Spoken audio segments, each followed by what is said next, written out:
everybody. Welcome to another episode of I Accidentally Made a Podcast. And today we're joined by TheArtGun. Do you want to introduce yourself real quick? Sure. I am TheArtGun. I go by ArtGun or Gun or Art. I co-created VBridger and I make VTube models, and I am non-binary, I think. Agender's non-binary, right? I mean, I'm not up on all agender of is the lingo. agender. Agender is agender, but I guess it's kind of... I feel like whatever fits, whatever fits, right? It falls under the umbrella. Yeah, I guess. Okay. I thought so, but I'm not totally up on all of the lingo. I'm here kind of just to talk about my personal experience. I don't claim to represent any group or anything like that. Yeah. I mean, it's just it's very personal, and it's very nuanced, I would say. Yes. And I mean, this is essentially just like a space for me to yap with people of all forms of identities, and I don't really expect anyone to speak for the entirety of the group. So yeah, I like that because I think it's important because like for me personally, I see like a lot of people out there have their identities down pat. They know exactly everything, but a lot of people like me are kind of still working through it and not because of all of the issues with like society being awful. There's not a lot of people just out there figuring it out because they're terrified of everything. I feel like so I'm doing this. Yeah, I feel like in general it's like always difficult if you do not fall into like the binary. Like for me it's like pretty clear, right? It was always pretty clear that I never felt into like the I'm a boy or I'm non-binary. For me it's like, yeah, I was always just feeling like a girl or like a woman, and you know, that's kind of stuck with me. So I think it's like really important that there are other perspectives being heard. Yeah, for me, I was born AFAB. I grew up in something that is like one step removed from being a full cult, like a Christian traditionalist type upbringing. Oh shit. Yeah. I only left like after I turned like 19. I went away for college and got some distance and finally left and deconstructed my Christianity. Now I'm deconstructing societal roles that I've accepted or not even accepted, but like forced myself into following because that's the only way that I would be socially accepted by people around me and my family and stuff. Yeah. So it's been a lot. I'll say for me personally, like I've known since I was a kid that every single interaction with gender that I had made me deeply uncomfortable. I like as soon as they start separating, okay, here's the boy stuff, here's the girl stuff. Here, play with your group of gender, and not the other one. Yeah. I was always playing with the guys. I did not want to play with the girls. It wasn't even just like an interest thing. I mean, that was part of it, but I also just didn't feel like I was a girl. I identified more with the guys. But I mean, the gendering of certain things and activities has always been kind of annoying and frustrating to deal with. And it kind of limits people's expression in general. Like it's no longer about like what you like or what you want to do, but it's more about like what society deems acceptable for you to do based on like your primary sex characteristics and so on. Yep. And I'd say, like, when I was a kid, I wanted to be a boy. I did not want to be a girl. I wanted to be a boy. I felt like I should have been a boy. Looking back now, I think it was more that I just really didn't want to be a girl. Yeah. And my interests were not typically girlish things, so I thought that that meant that I should have been a boy back then. Yeah. But I also had this like very rigid like Christian boy girl frame of reference. Like, yeah, I think that's like quite common that people who don't really fit into those boxes or like comfortable with the boxes that society traps them in, that they question their gender identity a little bit more. yep. I only got diagnosed with ADHD a year ago too, so there's also like the whole aspect of, oh, you've been neurodivergent this entire time. Yeah. Yeah. And I'm doing therapy on all of the ways that that has kind of fucked me over with not knowing. And yeah, I've never like fully fit in with people in general. So I guess it's kind of easier to sit back and be like, why are things the way that they are? And get hyper focused on why people treat each other the way that they do and stuff. Yeah. I mean, I also need to get like a ADHD diagnosis, but it's like so difficult to get one as an adult. Yeah, I paid lots of money. Yeah. Like, doctors will give you a prescription for ADHD medication here, even if you don't have like the full psychologist diagnosis. But I wanted to make sure that I wasn't just getting uppers for no reason. Yeah. Because I don't know. Like, you hear, oh, it's an overdiagnosed, oh, too many people are on medication, and like I'm also terrified of like the amphetamine, drugs Yeah. are fun, but I also want to be careful about what I'm putting in my body. I have hypertension. I'm just careful about it, that's all. I think so I wanted to get the full diagnosis. With ADHD meds, it's also like there's so many different types, and sometimes they work well for you, and sometimes they mess you over. Yep. I was on antidepressants for a long time, and it's not great. It's not great. It didn't really help. It also didn't really fix like my issue with like struggling with like gender dysphoria. So Yeah. obviously it didn't really help that much. I was on antidepressants for my teenage years, and then I weaned myself off of them in college because I found out that it was part of growing up in a cult. Yeah. It was making me unhappy. Yeah, I can see that might be problematic. Yeah, I call it a cult now. It's like one step removed, only in practice. Like, the actual rules of the church are like ostracization if you don't follow the way, shun your family members, and very extreme. The way that people actually practice it is like a slightly more relaxed now, but it's still like very problematic. Very isolating. Very problematic, yeah. Oh. Definitely sounds like a cult, though. Yeah, it's called the Canadian Reformed Church. It's connected to Reformed churches in the US as well. They have like a political action group and everything too, and they always go after all of the equal rights. Many such cases. Sadly, really abortion's common. a big one in Canada too. What pronouns do you prefer? Oh, I go by she, they. Do you want me to like mix, or? I honestly don't care. Okay.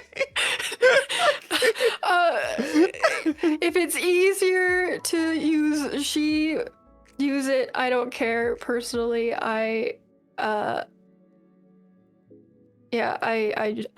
care. Okay. No, I'm just wondering. I did see that you had she they in on Blue Sky in your description. So I'm always wondering if people like to mix, or if it's just like, oh yeah, I prefer they, but a lot of people are just going to use she anyway, so That's part of it. I mean, it's been a journey, of course, because like when I was growing up, I didn't want to be a girl, whatever. I had to accept that I was gonna be perceived as a girl. I went through puberty early, so I leaned into it because I felt like I had to. yeah. And like if I've noticed that if I cut my hair short, if I don't wear makeup, if I don't dress the way that people like would expect from what they perceive me to be, they treat me worse. Yeah. So I lean into the more feminine stuff. I lean into it because I have social anxiety and I don't want to have to deal with arguing with people. I get it. I feel like it's sadly really common that society bullies you out of your identity. Like if you don't conform, it's just making things harder for you. And if you don't want to deal with this constantly, then it is easier to just try to find like compromises, I guess.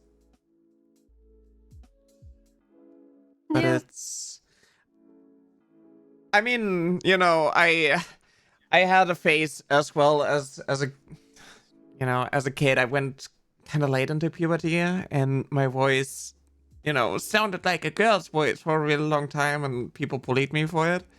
So I like forced my voice to be deeper, and like I went into this phase of like, oh yeah, I have to be a guy, so I'm going to like over present masculinity and force myself to do this. But it just made me disassociate and numb, and it kind of reinforced this concept of like, yeah, I'm going down this path that is pushing me further away from who I really am, and that made it like harder to,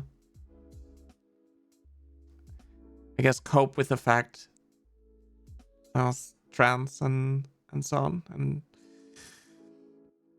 yeah, I tried to settle for the femboy, but it didn't work, because, you know, I was at a point where it's like, yeah, I'm going through my puberty, I'm fulfilling all of like these masculine stereotypes and so on, and it's not good enough to just, you know, wear feminine clothing.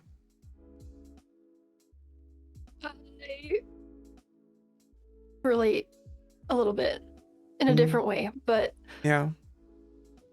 I think my happiest moments before puberty, because after puberty it was all awful. Yeah. Before puberty was literally when the other kids would tell me, "Oh, you're like a boy." Like the other girls, they would use it as an insult, I think. Yeah. But it made me happy. Like for a while, I was the tallest kid in my class, and I was the strongest, like arm wrestling and whatever. Like, and I was so proud of that, and I was so happy. And then puberty hit, and it was like I took an arrow to the knee, and I have like a hormone condition that gives me high blood pressure. So I couldn't do sports at all. I couldn't do any of the things that like made me happy. So I leaned into the more feminine stuff because that fit better with my new state of existence with my body, which was awful. Yeah. Because then they all focused on the fact that I had gone through puberty before them. And it was just very dysphoric. Yeah. I mean, for me, it's like I was called a girl as like an insult too, and I, you know, it was like a running gag to call me a girl. So it was like the opposite experience, where it's like kind of like this a similar experience, but it's just like on the opposite spectrum of it. Uh, Yeah, I think that is like really common to invalidate who someone is, and when it's like, yeah, actually, I am actually that gender that you're calling me in order to invalidate me, and it's like, it doesn't really feel like an insult. But then on the other hand, if it's like something that you want to embrace, then society is telling you that no, you will always be your assigned gender and you will never break free from that, and so on. we intend to insult you, and you must feel shame for being insulted. You're not allowed to like the insult. Yeah. You're not allowed to reclaim the term. No, you need to be upset and angry and change for us because we don't like you. Exactly. But yeah, I think that like when it comes to gender dysphoria, puberty is probably the biggest part, because it just feels like your body is transforming in ways that doesn't connect with your gender identity. It's a horror show. Like, having a body is awful, especially when it does things that you don't want it to do. Yeah. Like, I wish puberty blockers were an option, even just to like delay me to like at the same time as my peers. It probably would have, like, I still wouldn't have been happy, but Yeah. it would have been better than going through it like a year early. Yeah. It's also like the point where kids are getting weird. It's no longer like, oh yeah, the boys can play with the girls. Once puberty hits, then it's like, no, you gotta like separate, and these are like the boy activities and these are the girl activities. Yep. I was in high school sports. For a while, until I had my blood pressure issues became too much. And yeah, until high school, it's co-ed. Like, you just boys and girls teams, Yeah. go play. And like in gym class, it's boys and girls, and then in the actual sports, now you're separated. Now you're not allowed to be combined. Yeah. Unless, even within like my weird little like church schools group, because I went to a private school for the church that I grew up into. Even within that, there was a volleyball tournament where on the guy team they had a girl, because they didn't have enough members to make a guy team, because it's a tiny Christian school. Yeah. They didn't have enough members, so they had a girl on the team, and that was fine, because they were making up for the fact that they didn't have enough guys. But it's not fine to just do it in general, because that would, I don't know, be bad for some reason. Yeah. Yeah, it's kind of interesting how that works. It's like, I mean, what is like happening in society right now with like the exclusion of trans girls in girl sports and so on.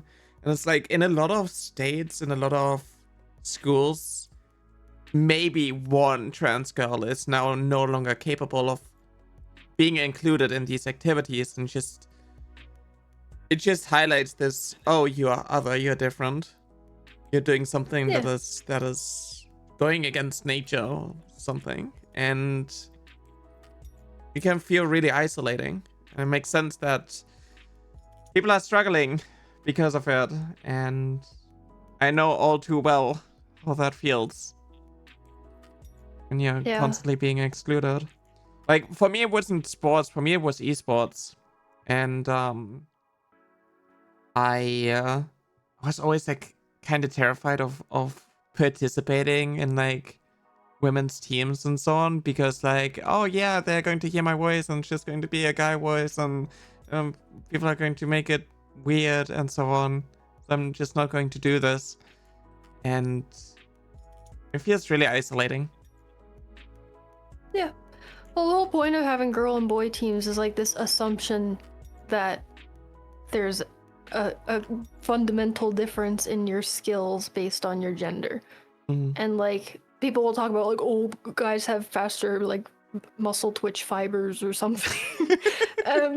I haven't looked into the science of that to see if it's like completely bullshit. I'm assuming it's mostly bullshit because like a lot of guys might grow up inside playing video games. Girls are very much not encouraged to do that whatsoever. Like I used to play a bunch of Overwatch, and like when people hear my voice in the games, they just fucking throw the match basically. That was my experience. So or if I could convince them that I was a prepubescent boy, then they wouldn't throw the match. Then they'd be nice to me. Oh my god. Oh. So many times. For me, it's more like the oh, are you a femboy? And then like straight to the sexualization. Yeah. Oh. It's always fun, and moan into the mic for us. I've heard that one. Yeah. Oh god. Yeah, I have a shot of that. I have a Valorant clip of that. What I like, I don't mind it that much. It's just like for me, it's always like a similar experience, and I wish it was a little bit more balanced, where I would get the quote unquote normal misogyny. That would be nice. Yeah. Instead of constantly being called gay or femboy, or it's, I guess what's worse is when it's like an all girls lobby and people get disappointed when they hear my voice, and it's like, no,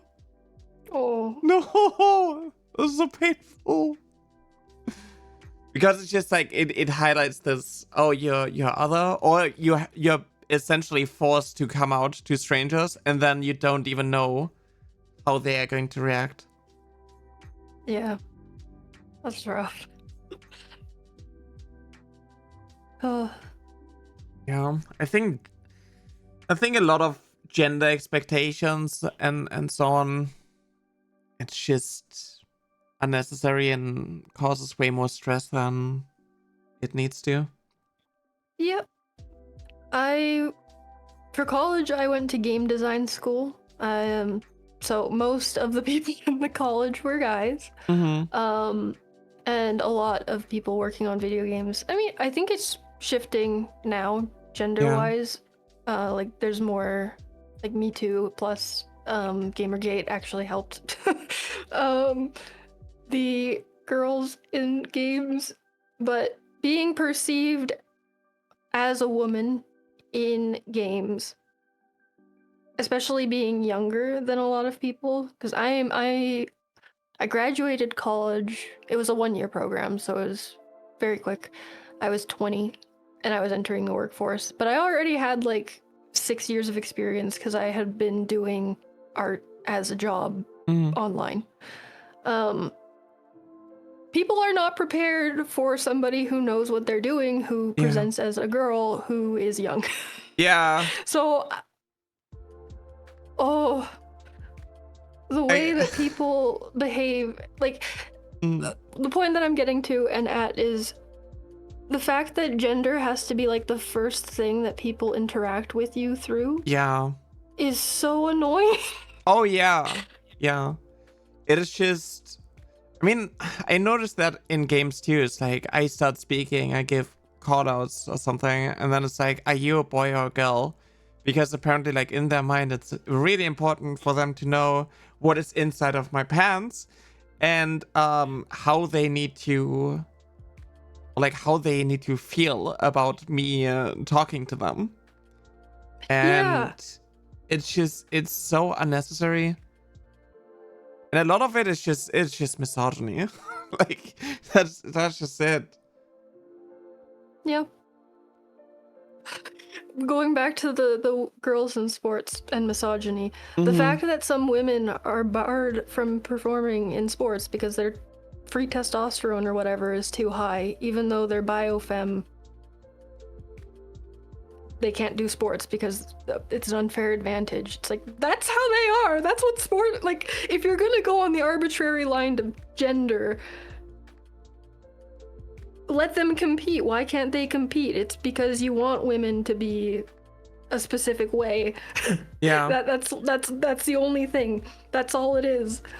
I mean, that was kind of the situation with like J.K. Rowling going after Iman Khalif, and then it's like, no, she's intersex and has like a male condition. She's actually a male, and these recent bans that are just ideologically driven and not really based in science, now enforcing like these sex tests.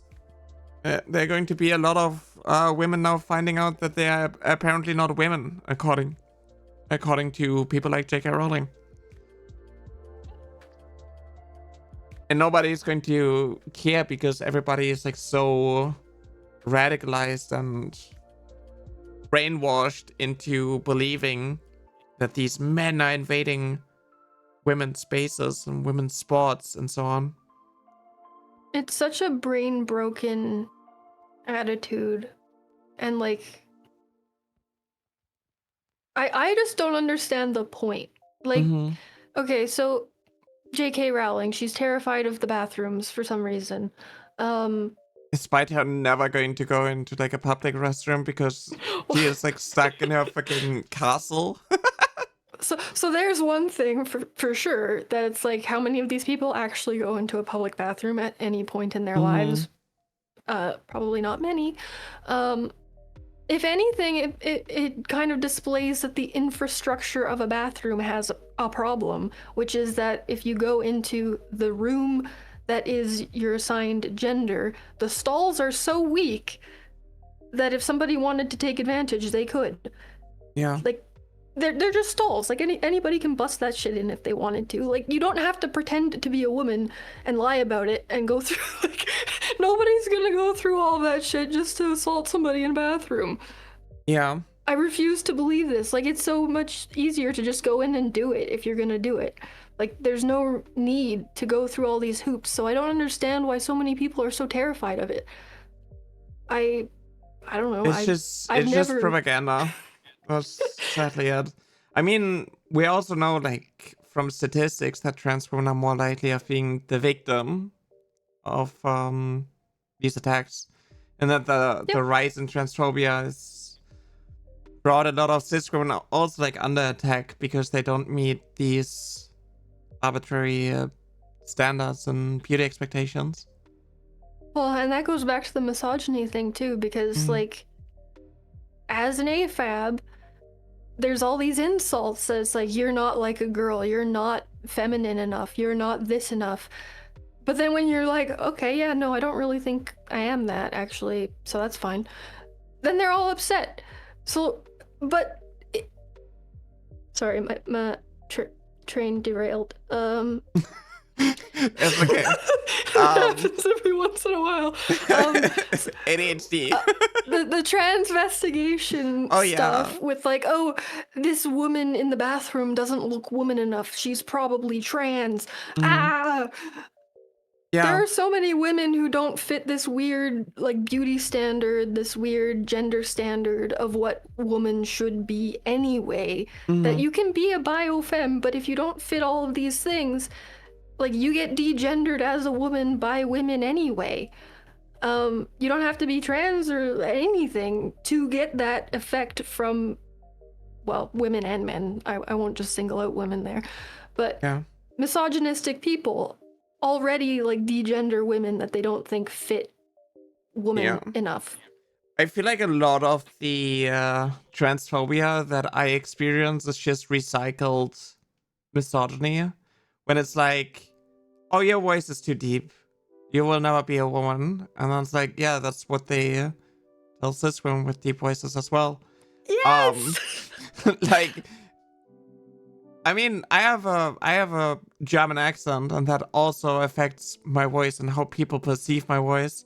When people's standards are entirely different because of how they interact with women, or you know, their environment, or if they even know any women. It's just like, I know so many different games where there are female characters where the voice actors are cis women and they have a voice similar to mine, but it's like no, we're going to use this, and then we're going to gaslight you into believing that no cis woman has ever experienced this form of misogyny.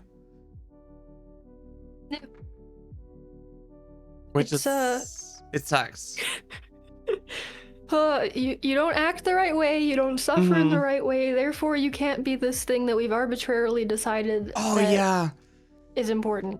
Yeah, it's like when I have transphobic women try to invalidate me because you never experienced period cramps, you cannot be a woman, you don't have endometriosis, you cannot be a woman, and it's like, why is everything just like suffering because of reproductive organs? Like, is that how you define womanhood? That's a little bit interesting. Yeah.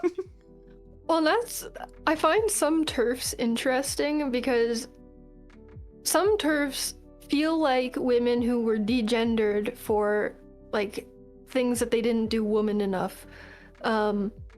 So their only claim they feel, because they're accepting this, their only claim to womanhood is literally their DNA, because otherwise they won't be accepted fully into femaledom.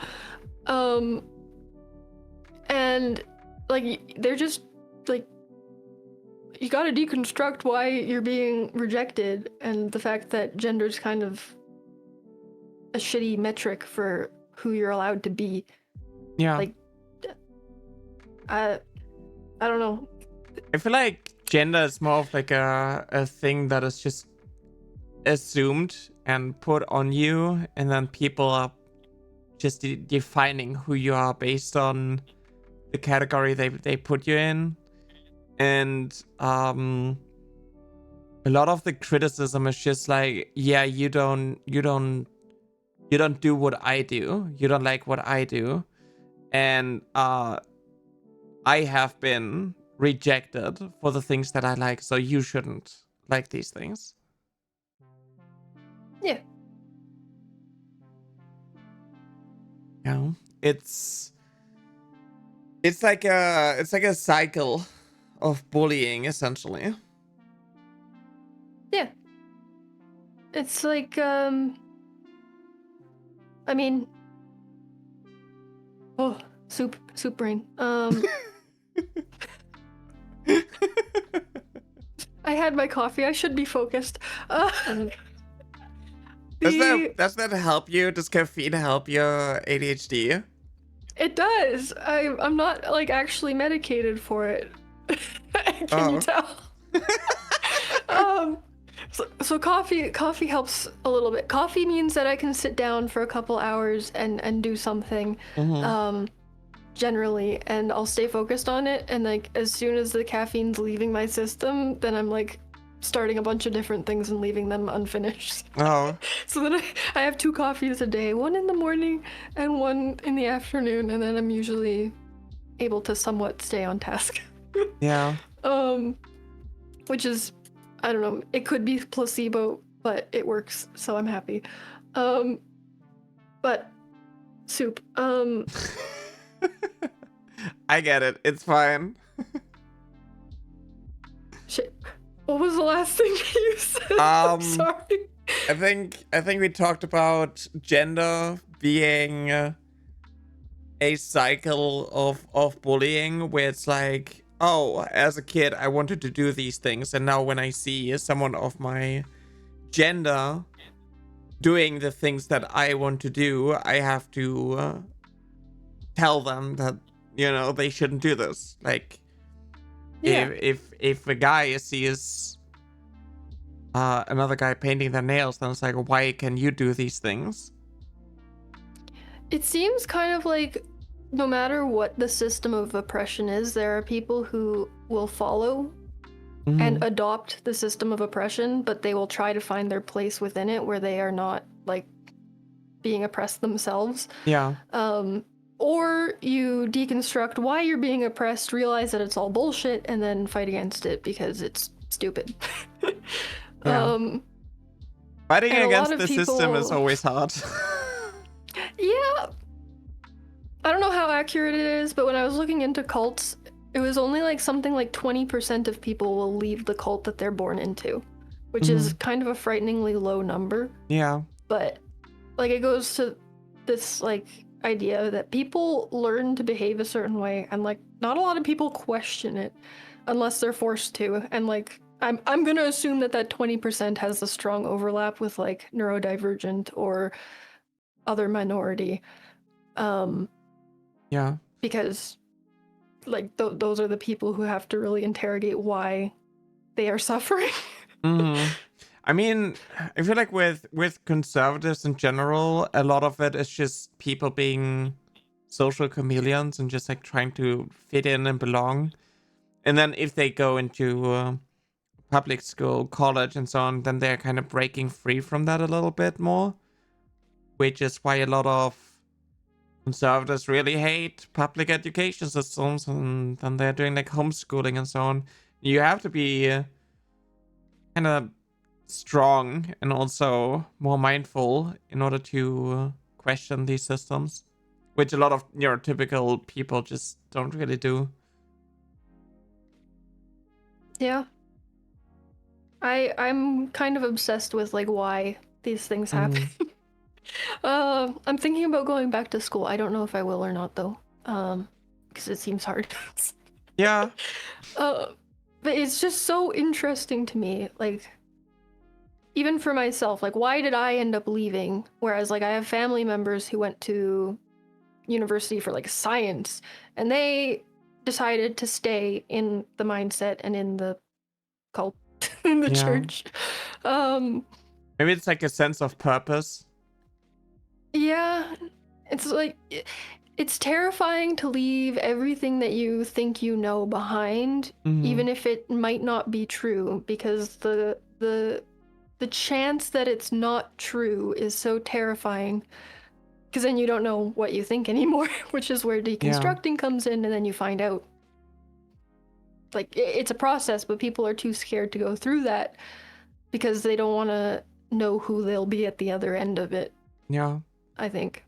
It's like you're familiar with this state. I mean, that's also like a point of why it was so difficult for me to start accepting that I'm trans and going on this journey, because like, well, I'm familiar with this state of continuous suffering, and even though that it's, you know, obviously tearing me apart, I'm still familiar with it, and I don't know if it's even going to be better on the other end.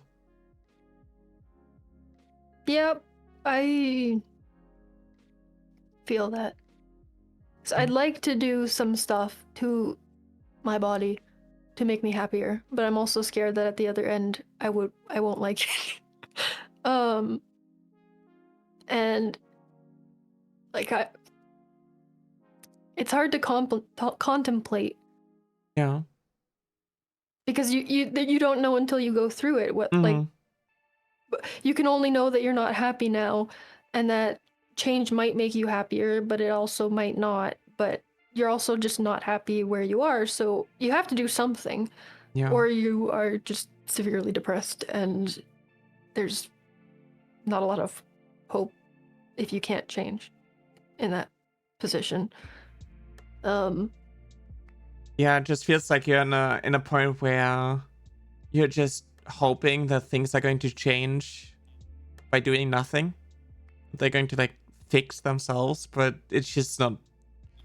It's not really working like that. You kind of have to put in the work to figure yourself out, and a lot of it just, you know, take risks, and it's hard. Well, I think there's also this idea that like you have to do things the right way all the time.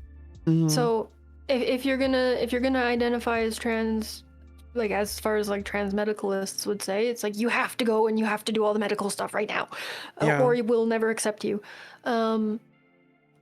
Or like I don't know, because I don't follow like a ton of non-binary people, and like that's why I say I don't represent anybody. I don't know what the whole community is up to.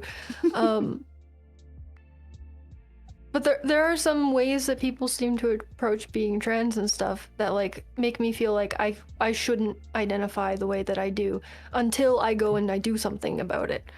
Yeah. Because it's not valid until you make a decision and go and do the thing. And that once you make that decision, then that's that. Then you are the thing, and there's no going back from it. I don't know. Yeah, There's a lot of different opinions about this. I mean, that's kind of like the medical gatekeeping and goalpost moving in a lot of times. And I mean, there's parts of the trans community where like no, non-binary doesn't even exist because you're either male or female, and which is obviously not true. And it is really dismissive to just be like, well, your gender is determined by your genitalia, by your secondary sex characteristics and so on, by your expression.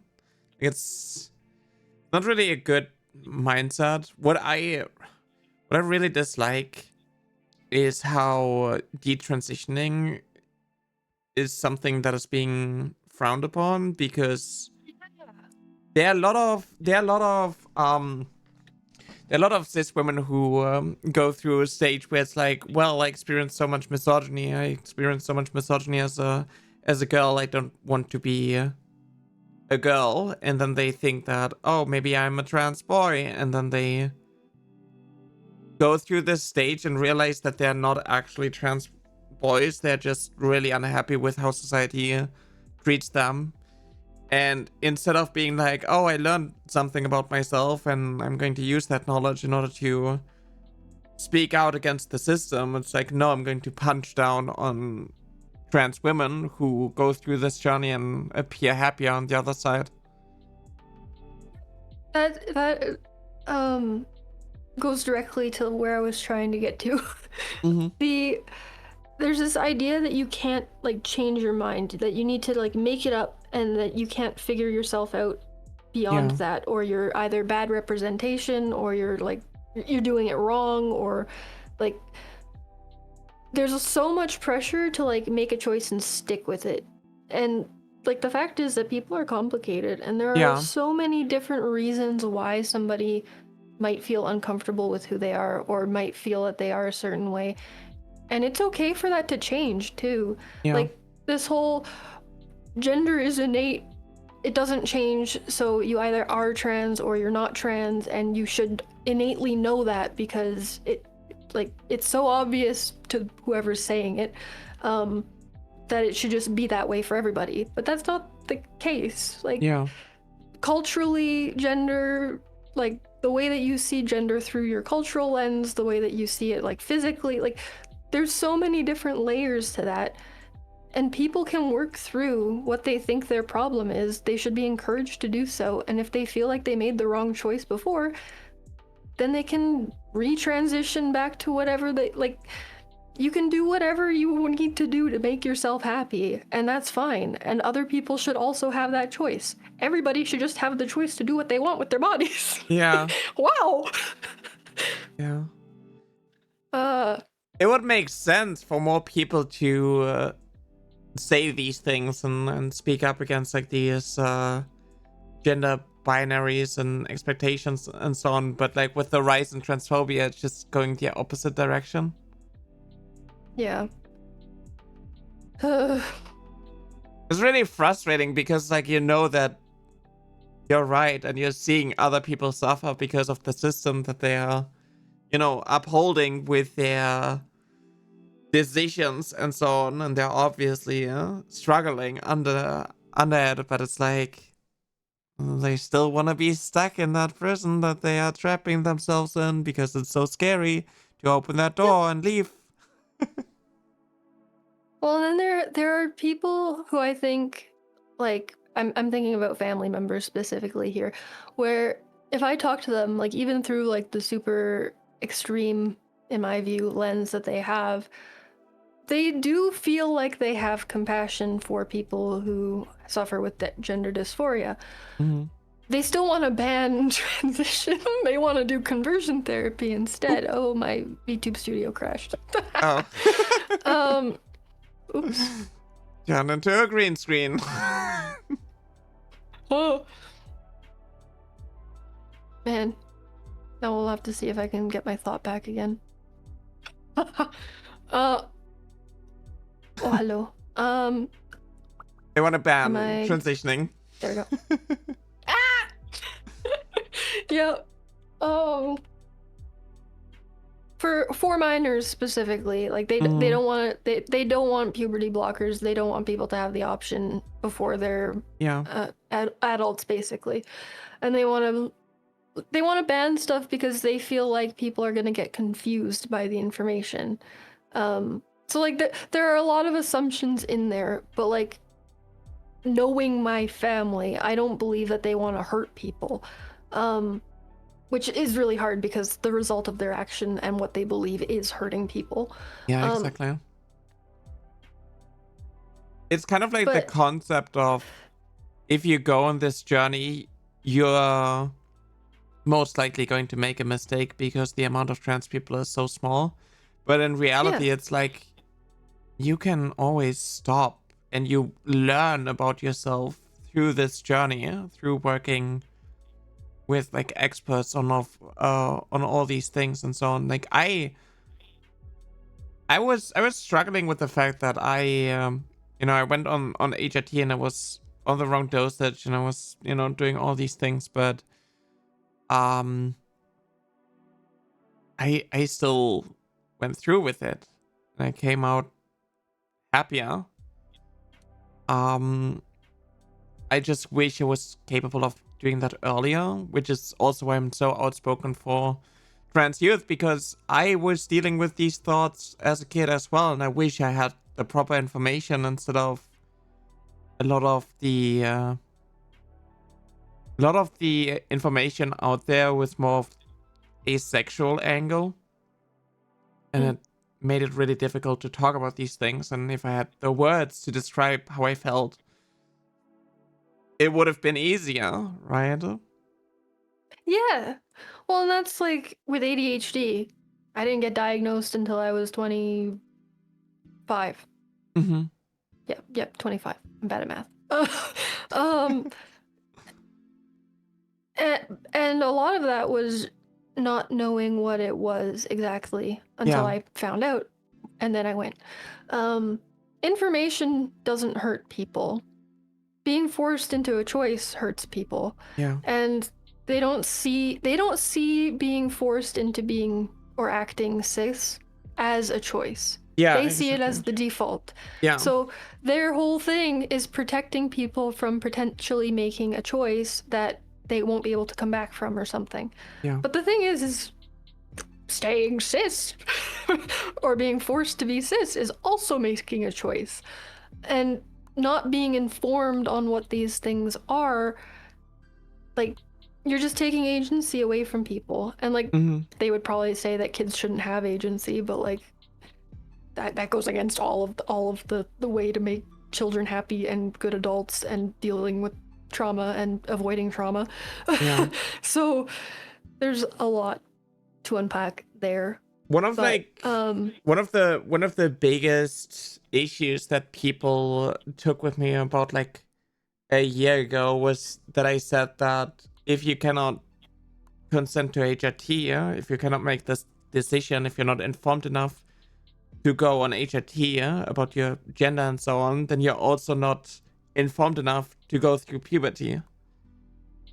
And that is something that doesn't really connect with these people because of what you said, because they think that, oh, this is natural and you're making the choice of messing with this natural process, when it's in reality like I am experiencing severe discomfort with these things and I want to like figure this out, I want to process this, I want to have like a say in this, but instead it's just like, no, you are not qualified enough to make this decision, and this needs to be like completely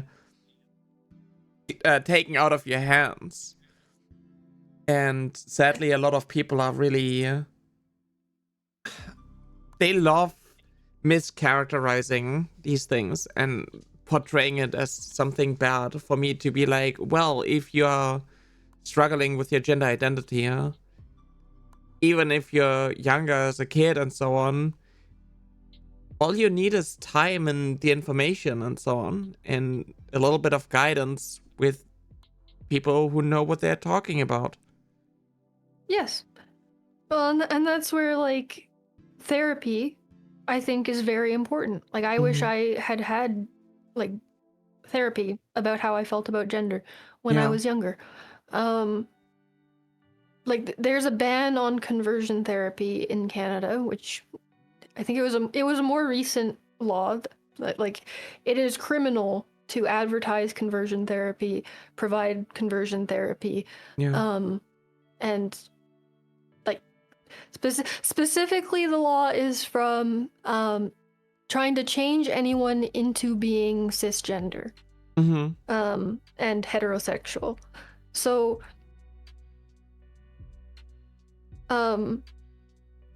the church group, like political action group connected to the church, run by the people in the church, was very upset about this because it meant that they couldn't counsel people on their gender. Yeah. And it's like, no, you just can't make somebody choose, like, you just can't brainwash somebody into choosing being heterosexual and cisgender.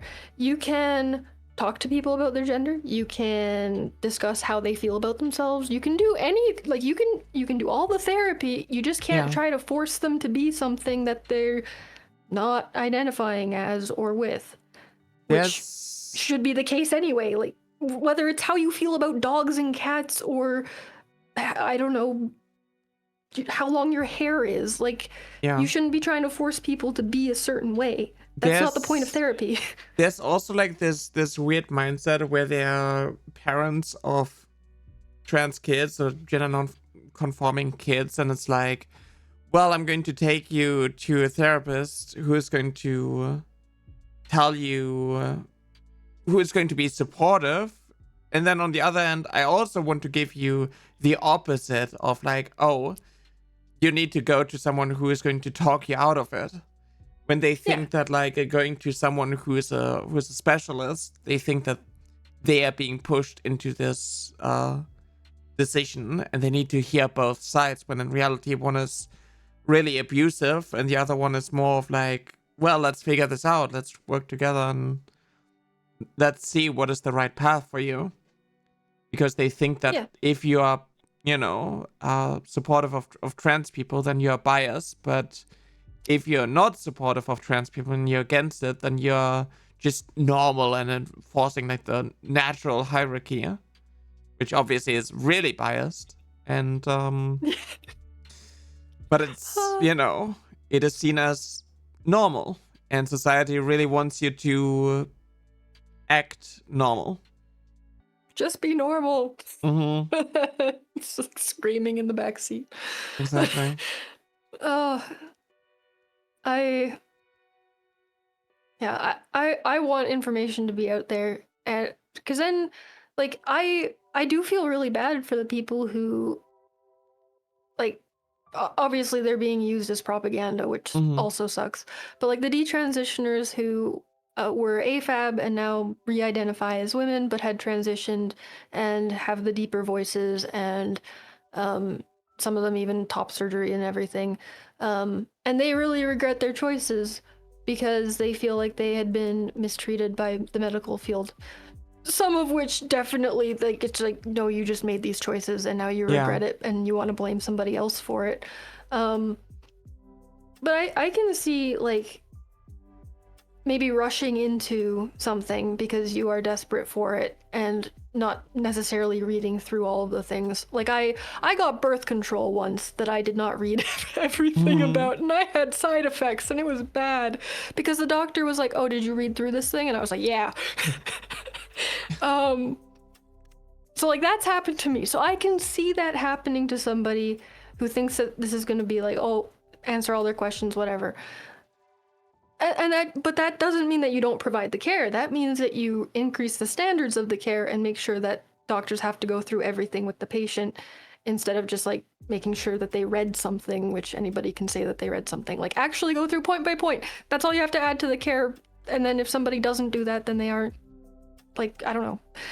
I feel like my point is that there are other options to increase the quality of care and help people make the right choices rather than just denying everybody the choice. Yeah, exactly. I think that, I mean, the standards are already pretty high. There are a lot of roadblocks that you have to go through in order to get the care. Like I struggled really hard, and I was 22 years when I came out, and I went to like a therapist and so on.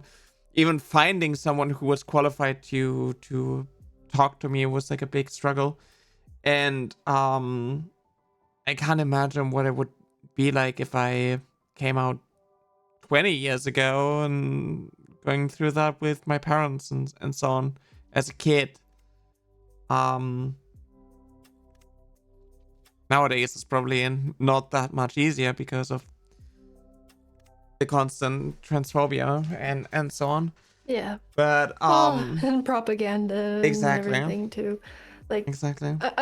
I'm thinking specifically there's like my mom sent me this conference thing on detransitioners, and I looked up, there's like a kind of, in the clips that she sent me, there was one main lady, and she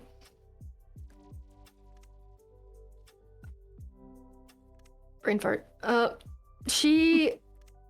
looked her up, and she had gone to a doctor who had told them to wait because I'm summarizing very much and generalizing with my summary, but they had gone to a doctor because she wanted to transition to be a boy, and that doctor did not qualify her for it. So they found a different doctor who did qualify her for it. She had an LSD trip and heard a voice tell her that she was lying to herself, so she detransitioned. Okay. So the main thing there was like they found a doctor. Whatever happened with the first doctor, they found another one to give her the care that she wanted because she wanted the care so badly. So it's not like she was told that the way that she presented it in the conference was like she had been told that she was going to have really bad outcomes if she didn't transition. When the real story was you saw a doctor who didn't want to approve you, and then you found a different doctor who approved you, and now you regret it. So it's not like you were forced to do this necessarily. Like, obviously, there's probably more nuance, but yeah, this is just the public shit that I could find on it. The real story looks like you really felt like this was the right choice to you, and then you changed your mind because you had psychedelics and went on a bad trip that made you feel bad about yourself. And maybe you're happy now, I don't know, but now you're going on conferences and doing a bunch of propaganda about the medical system that doesn't seem accurate to the actual story behind the scenes.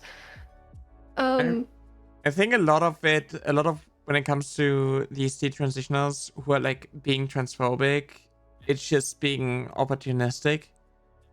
And because there's so much money getting pumped into people who detransition, and it's a lot of women who did experience a lot of misogyny growing up and thought that like, oh, in order to be happy they have to be a boy, when in reality it's that they are not trans, but they thought it would be like the easy answer to like solve all of these problems. But then they go and transition, and then they actually develop gender dysphoria, and then it's like, okay, who do I blame now? Like, what am I, and how can I make myself feel better? And a lot of people turn to, well, I don't really want to feel better, but I want other people to be as miserable as I am. Yeah. The answer there is detransition or retransition to solve your newfound... I'm crashing again, what the heck? Screaming. It sucks when your body doesn't work the way it wants to, or you True. want it True. to. True. Shit. Yeah, retransition, do voice training, like to go through the shit to treat your newfound gender dysphoria, and then like live your life and find solutions to your other problems. Like, yeah, it's unfair. There's nuance to this, so I'm gonna couch this in nuance, but it's unfair to regret things and put it entirely on other people and say that other people should have not given you a choice in the first place because now you have regrets. Yeah. It's better to have choices and to have regrets than it is to not have any choices. Because then you can't find out who you are. I think these opportunities should be helpful for self-discovery instead of like, oh, I'm going through this path and I'm trying to figure myself out. I want to see if I'm happier. But then it's like, okay, I'm at the end and I'm not really happier, but what do I do now? Okay, so let me just do the lucrative thing of punching down and, get like elevated by other people. And I think when it comes to detransitionals, a lot of the community that you will find is other people who regret their choices and blame trans people for it. Yeah, and opportunists who want to use you to further their own goals. Exactly. But there is a form of social acceptance there that, like, okay, you transitioned and now you regret it and now you want to I don't know if like the detransition or retransition is correct. But you want to go back. I mean, and now some of the people. Sorry. Theoretically, I guess. It's retransitioning. Yeah.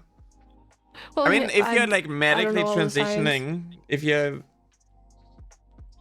I mean, there are some who medically transition and they are like on HRT and then they use the opposite HRT in order to transition again.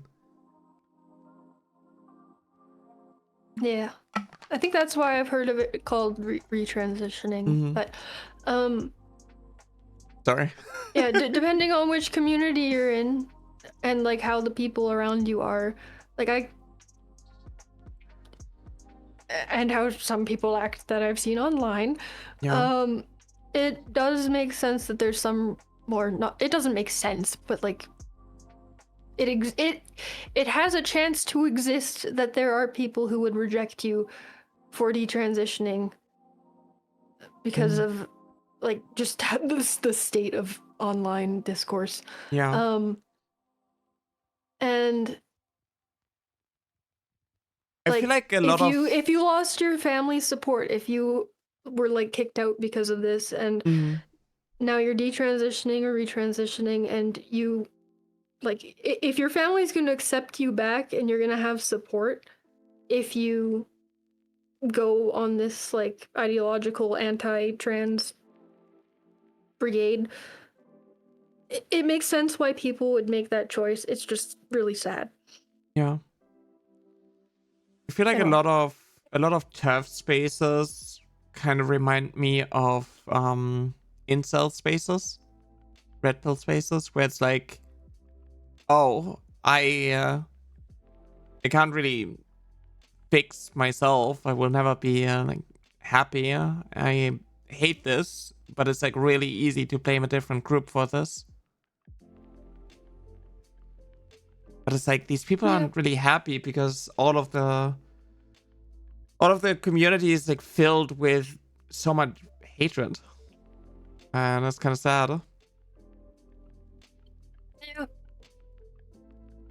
Like really, all most people want is to be accepted and appreciated for who they are, and rejecting people and like trying to fit everybody into boxes for like you need to act the specific way to be like,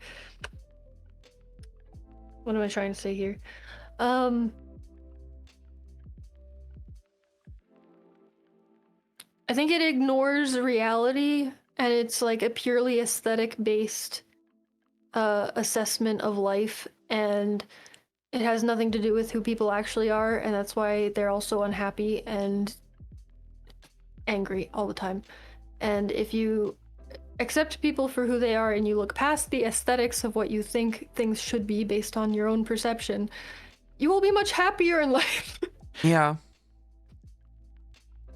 Yeah. I mean, I also kind of noticed this with, obviously, as someone who is, you know, trans VTuber, who's very vocal, who's talking a lot about like these political issues and so on. I'm an easy target for a lot of people, and I'm also a really easy tool for people to get engagement online. So they kind of revolve their things, their content around being transphobic or attacking me and so on, getting like engagement and community of this form. And it's like, how long can people actually do this? Like, if they have nothing else, if they're not their own person and everything is just about pushing so much hatred. And I wish people would realize that this is not going to make them happier. Just because, you know, you get like 10,000 likes being transphobic doesn't mean that you're going to feel fulfilled. I really have a feeling that it's the revolving door of like younger people who don't know how to think. Mm-hmm. And that over time, I could be wrong. This is literally just a vibes check from my perspective. Just growing up the way that I did and falling out of it personally. And like even people who are still in it as they get older tend to like chill out a little bit. Yeah. Except for like the grandparents. Grandparents are kind of just fucked and they're not going to change their minds. But but like my parents' generation, a lot of them are more chill with people outside the church not doing church things, which is a step in the right direction. Me, I like when I was in high school and I was doubling down on like the gender, I need to be woman, I need to be these things, I need to become a member of my church, I need to do all the right things to be a person or I'm going to hell. Mm-hmm. I watched Ben Shapiro. I had not great beliefs, and it took maybe like 4 years, and then I was like, wow, this shit stinks. It's the same thing every single time. It doesn't make any sense. People are just suffering. This has no compassion in it whatsoever, and life sucks when there's no compassion. And then I started looking elsewhere for stuff. I feel like the more you exist, like, and meet real people and different types of people, you fall out of that mindset because it's wrong. It's just wrong. It's baby brained. It's stupid. Yeah. And it doesn't consider like what's the end result of always being angry at everybody else all the time? It's like you're just in conflict all the time. You're stressed all the time. It's awful. It takes up so much of your time every day just to be like angry about the world, and you could just not. Yeah. And once you realize that you have that choice, I feel like people make it. So I feel like a lot of these like incel communities revolve around younger people, finding them, getting really into it because it feels like a sure answer that like this is the way things are, ha ha ha, we're gonna make fun of people. But then they're gonna get older, maybe a little bit wiser, not all of them obviously, but I don't know. It's definitely that was a long rant. Sorry. It's definitely an environment thing. I feel like a lot of these VTubers who come after me are like stuck in this mean girl phase, and a lot of them are like, they are older than me. They're, you know, in their 30s and still stuck in this. And it's just like, I know what it's like. Like 2025 for me was a big turning point where a lot of my content was me essentially just defending myself and constantly being attacked and so on. And I had a lot of moments where it just had like a breaking point, because if you're constantly involved in these things, in these conflicts, like you're not actually focusing on yourself and being happy. And I really enjoy doing these talks now, because it kind of gives me the ability to talk to people who I don't have to justify my existence to. And that's nicer. Wow. Yeah, that's I would have never guessed. That's actually really pleasant. Like, I should have done that earlier. I don't know. I think that a big motivator of it was just like, well, I'm at my most popular when I'm being attacked. So that's like kind of like a component of it, but in reality it's just like you're just burning yourself out. I feel like to a certain degree, for me anyway, I know that when I am arguing with people that I think are stupid, it's kind of fun. It depends. So it definitely depends. Like I've never yet been dogpiled by a massive streamer, which might change, but like the more vocal I am now you talk to me, so that's already shit happens. Yeah. But the more vocal I am about politics, like I get people who are stupid. Oh yeah. or like upset, and like I have a hard time. Like, so some people are just like shit disturbers who really don't care. They're just mad. But some people like really care and are mad, but they really care, so they're gonna argue about it. Yeah. And like some of them only do it just to like waste be a your shit time. poster or whatever. But like some people like actually just like don't get it. But they're trying, sort of. But they think that they're right. So those people are fun to argue with, because then I go and I research a bunch of stuff and I learn a bunch of stuff, and I usually confirm that I am indeed correct, because, well, I am a lefty, and there's a little crossover there. But sorry, I have a cat on my lap that is just like freaking out. Ayo. It's fun, and it arguing with people who actually put effort into the argument does teach you stuff about yourself, which can be good. It's more of like a debate than an argument, or like not even a debate, but like a dialectic. I don't know. Yeah, it's fun sometimes. I have a lot of videos where I use certain things as like an opportunity in order to, I guess, put my thoughts into words and find ways to talk about the things that, you know, resonate with me. And, you know, it helps other people with their thoughts, because sometimes you think you know something about yourself, or you just never really thought about it, and it gives you the opportunity to just, I guess, reorganize that part and talk about these things. And I mean, I've been doing this for a really long time. I've been arguing with a lot of people for a really long time at this point. And yeah, it definitely helps with putting certain things to words. And I guess your model is too powerful for Vtube Studio.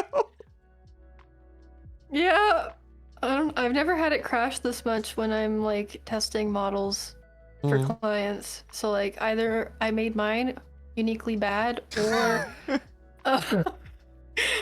or streaming to Discord with the virtual cameras being stinky. Maybe that could be. That's also a possibility. That could be it. Yeah. What is going on? Why is VBridger not connect? There we go. I My face do is like back. your model a lot, though. Well, thank you. I have a few of them. Yeah. Have you seen? I have seen that one, yeah. It's so good. Oh my god. I love V2. Sorry, this is what Did you finish your thought? I just gotta yeah, I had to ban someone for saying I'm 18 and Findom. What? Sorry. I don't even know what that means. Okay. It's okay. I will not elaborate. we don't have to talk about that one. Okay. Stay pure. Stay pure.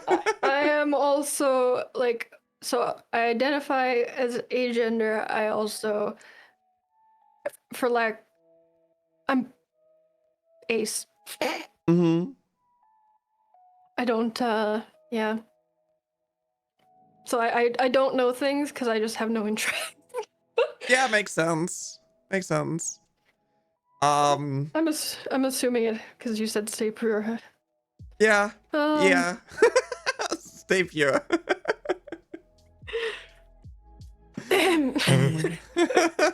Oh. Yeah. What were we talking about? Have you thought about like getting more into content again? I have. I've considered it. Mm-hmm. No firm decision there. Okay. I don't know. I'm kind of like on hiatus technically. Mm-hmm.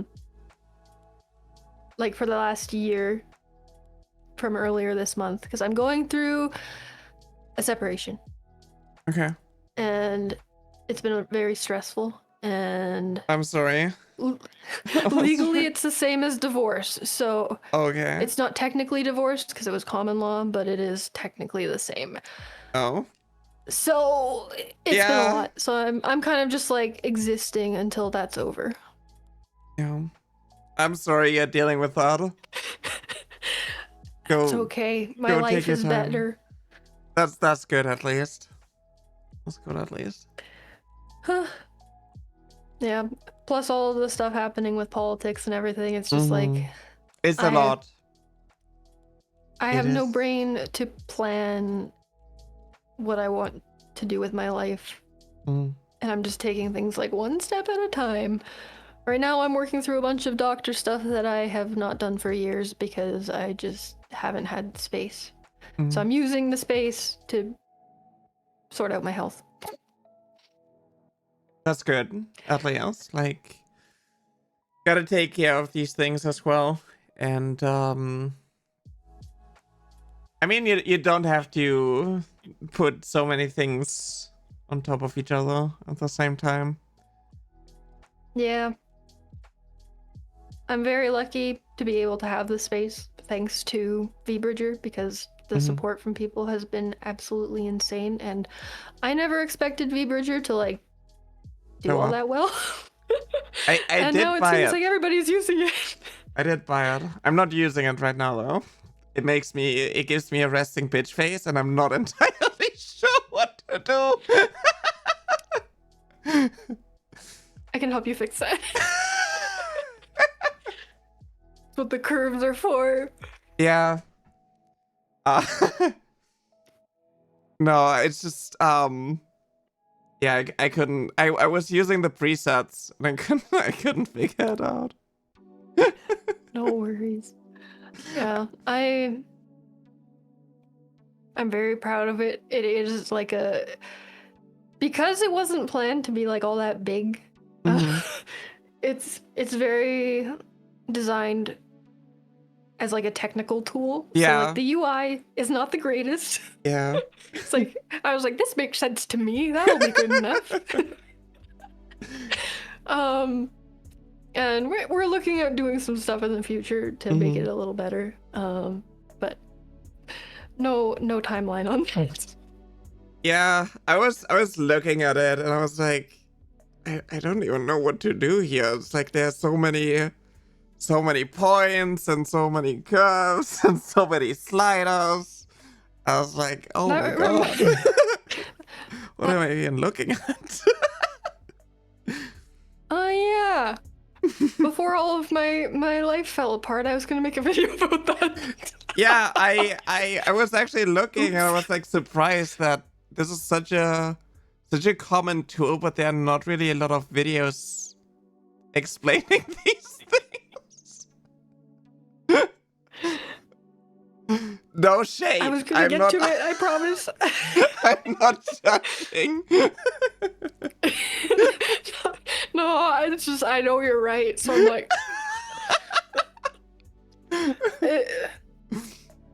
Yeah, I made the tutorials for riggers, and then I was gonna follow it up with a bunch of videos about like how do you tune using the curves and the other settings. Yeah. And then my life fell apart, and I haven't thought about it. It's okay. Take your time. I'll get to it. I'm kind of working on having the funds for 2.0 of my model. And maybe there will be like a little bit better support for Vbridger so I can use it easier. But I think that when it comes to Vbridger, it's really tuned to your face. Kinda. Like you have to kind of tweak things. At least that's how I've noticed.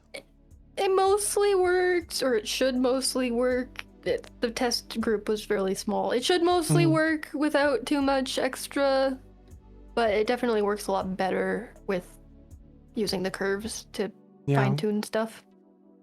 Yeah. I mean, also the rig has to be kind of made for it, I think. Yeah. Like if you want to be able to do everything with your face,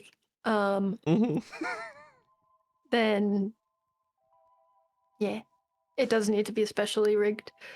Yeah. Are you still actively? Luckily, there's a lot of people who do it now. Are you still actively working on models? I do like one every now and again with people I've worked with before. I haven't publicly accepted commissions in probably like 3 or 4 years. Okay. Just between well, before all the life stuff happened, between like designing and working on updates and stuff, and the other products that I have, like I have for riggers, I have a tool that like makes a 3D face inside of Live 2D to make like the angles more accurate, and then I also have like a 3D mannequin for artists. So I was working on other stuff, so I didn't take on a lot of commissions because I had other stuff that I wanted to do. I still really like working on models. It makes me very happy because like it ties directly into how I feel about bodies and gender. Yeah. Surprise, surprise. Is that having full control over how you look and what you can do that isn't bound to reality is really nice. Yeah. I think that's also why, like, I used to be a Flash streamer before discovering VTubers and so on, and it does really allow you to just express yourself in a way that is just not really possible in real life, and yeah, you have more control, and you can do that. Literally anything. Chaos demon. Yay.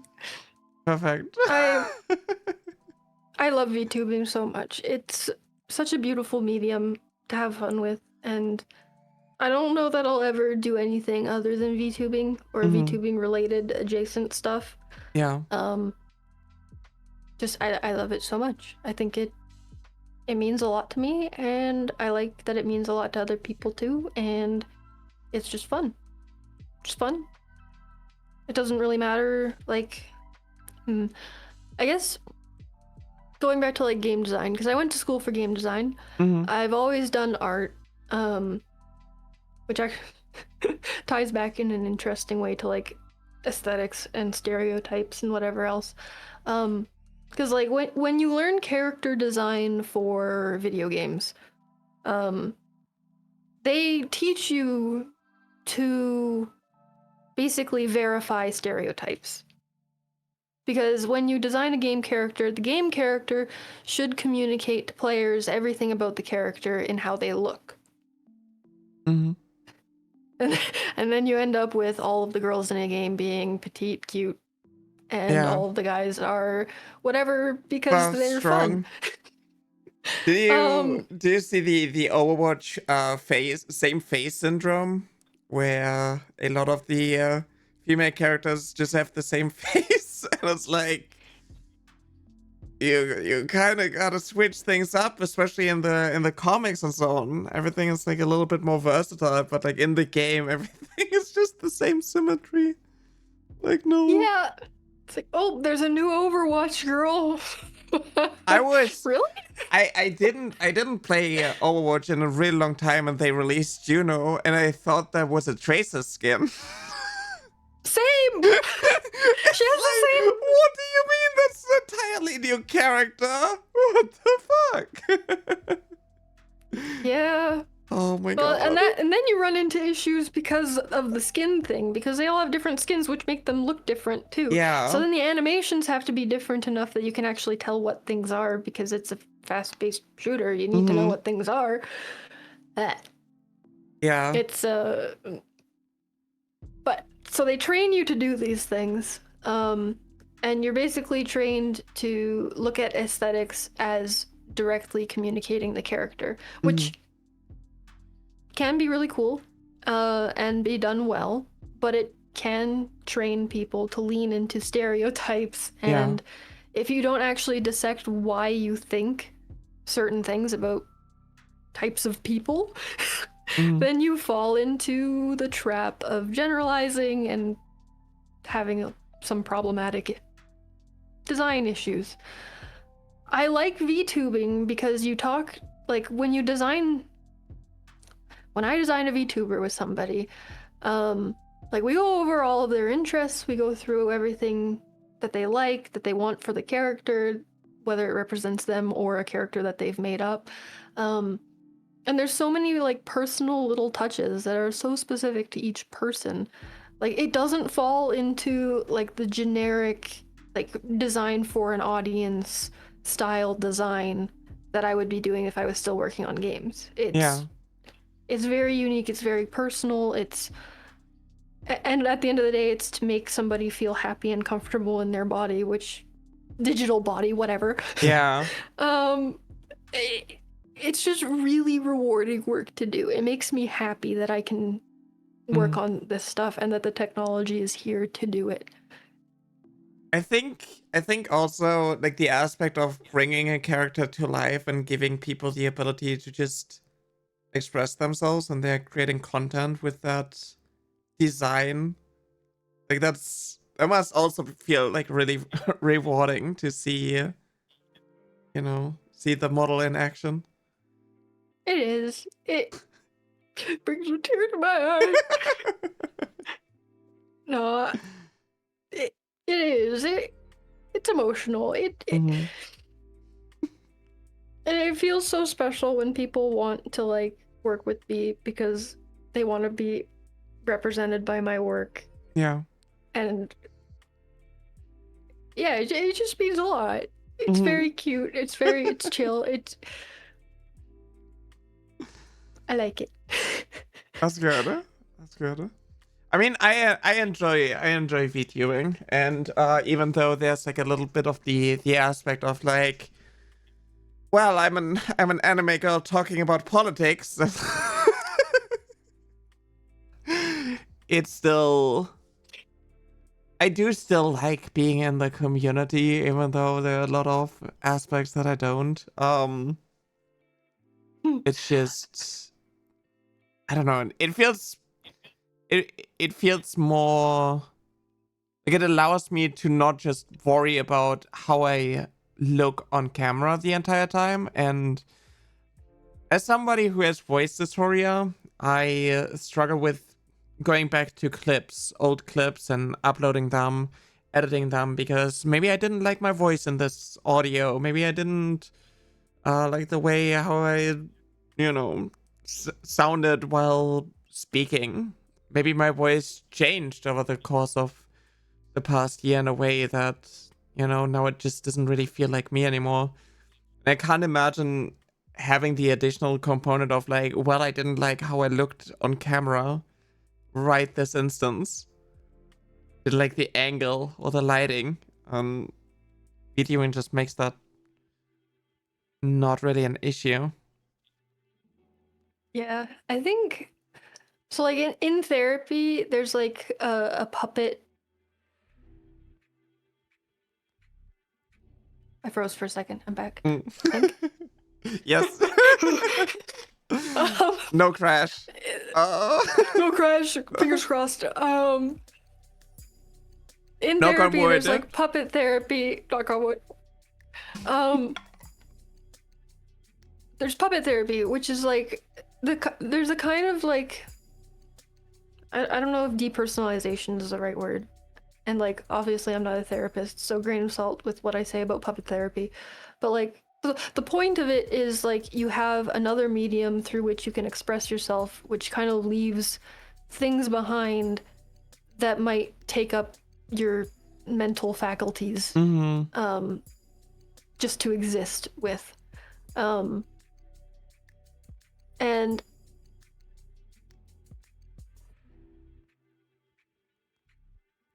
dial-up noises.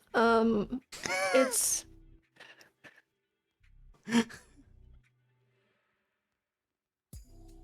very good.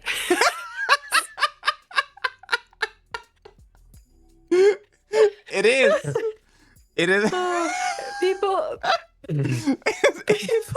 People become who they are more when they use a VTuber avatar, and that means that some or I don't want to say bad people, like they're inherently bad, but like some people with some shitty attitudes display more of their shitty attitudes because they feel safer to, whereas other people just feel safer to be themselves. Yeah, exactly. Two sides of the same coin. Yeah. Expression is good, I guess.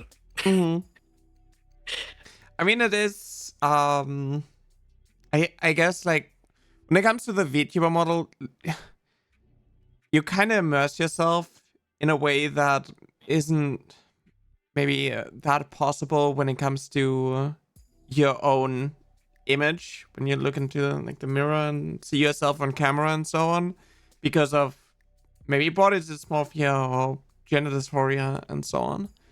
And when I was playing games back then, like growing up playing games, and I was like 12, 13, being able to, just pick like a female character and do all of these things, it's like really immersing myself in this to the point of when I play a game where I cannot have this choice, or where I would just pick like, a male character, my body physically like rejects this. And before transitioning, I really had like this issue with, streaming as like a facecam streamer. I did do this, but it was the point of like, yeah, I'm kind of numb to this because I just disassociate. Yeah. I think when it comes to VTubing, there's a certain aspect of this is a tool that I'm using versus like this is me. Yeah. So like I hate seeing myself on camera. I also hate hearing myself. I do like your voice. Oh, thank you. I hear people like my voice and I'm like, that's very good for you. I hear my voice and I feel like yeah. Okay. I get it. Oh, I'm crying. Oh. Yeah. Oh.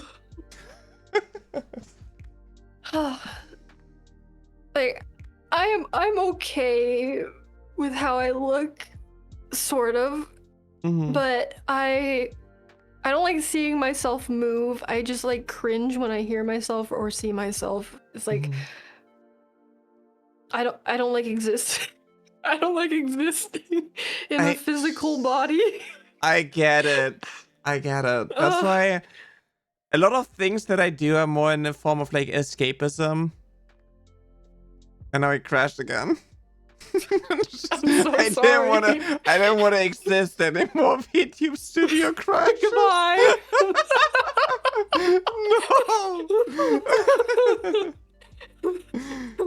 No. Oh my god.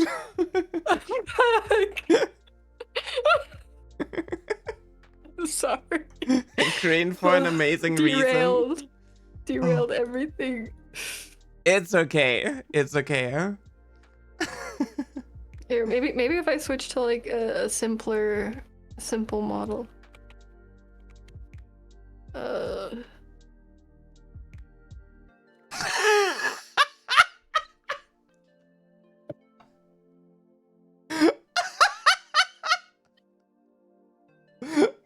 What's wrong? Nothing. This is way too expressive. Oh my god.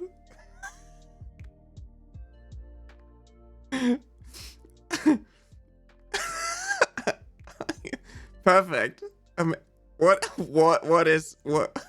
I'm sorry. What is happening? Oh my god. I'm sorry. I derailed. You're in a perpetual stage of asking for uppies. Yep.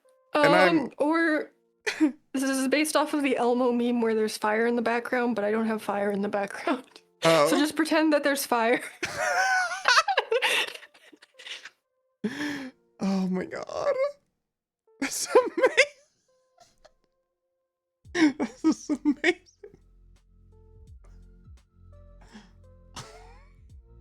I like Vtubing. Vtubing is cool. Yeah.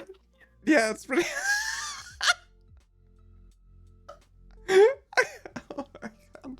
What is happening? Oh. The power of Rebridger, by the way.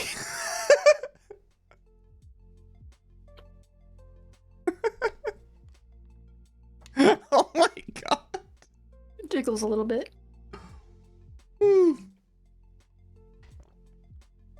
Something is up with my VTube Studio, because like that should not be white.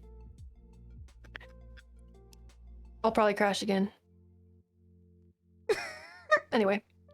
Looks so sad. Oh my god. I'm not putting my tongue out. Oh.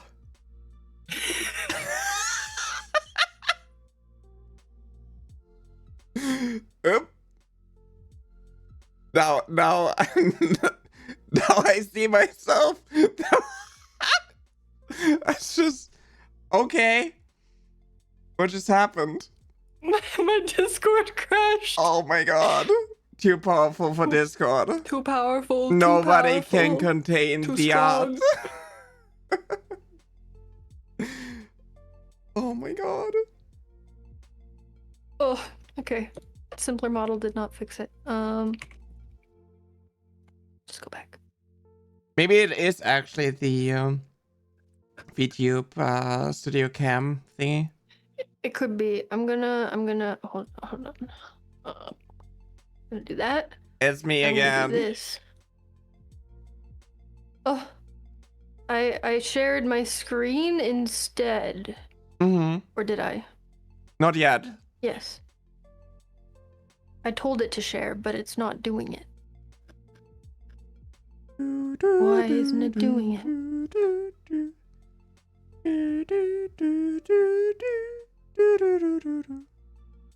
What the heck? It's just like terminating whenever it tries to do it. That is Maybe you gotta odd. reset Discord again. Maybe it's being silly. being silly. I'll just go back.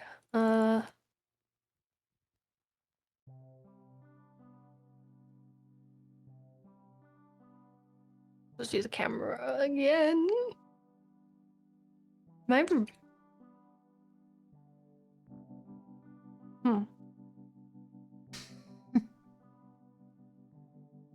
Tech issues. The pain of being a VTuber. The downsides of it. Well, yeah. I'd rather deal with these pains than the other pains of having real camera, and then worrying about shit in the background or whatever. Yeah. Or making that specific expression whenever I talk that I don't like.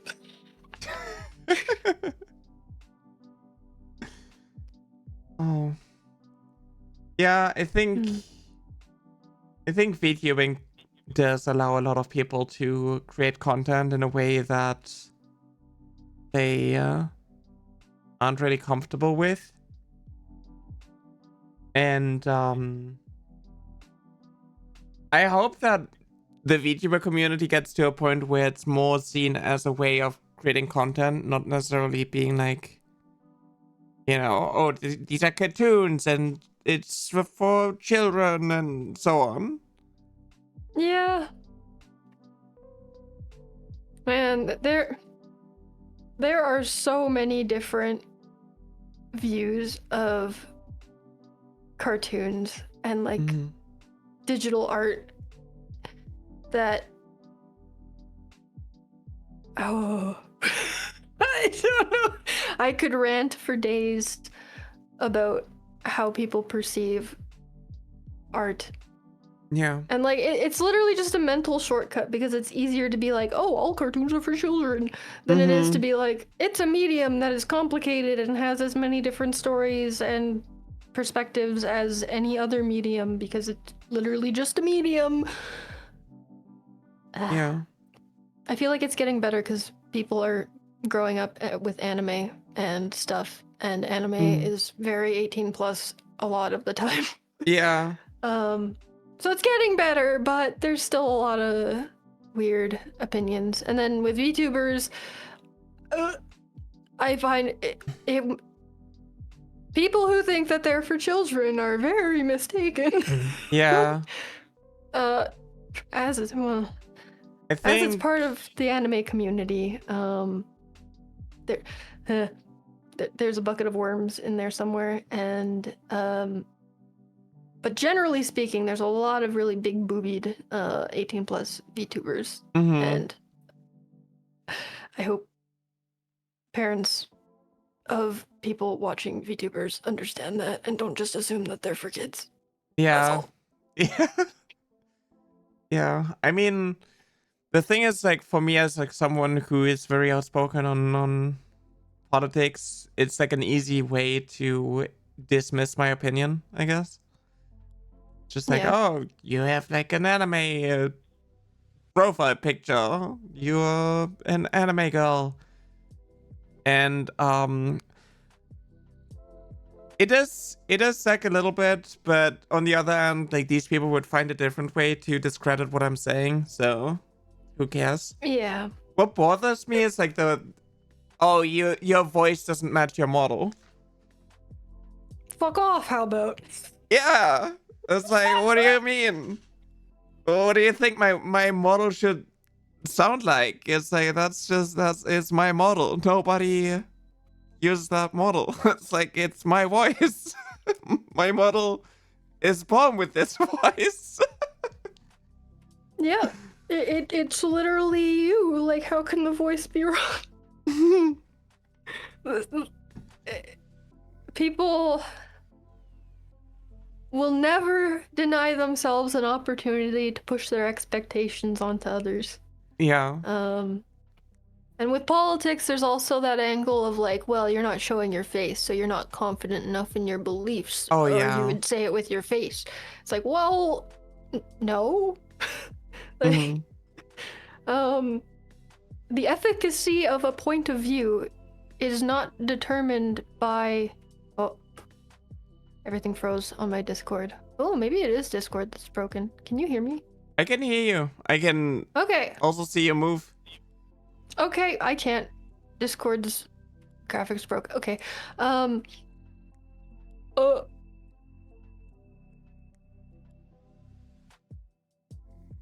fart brain.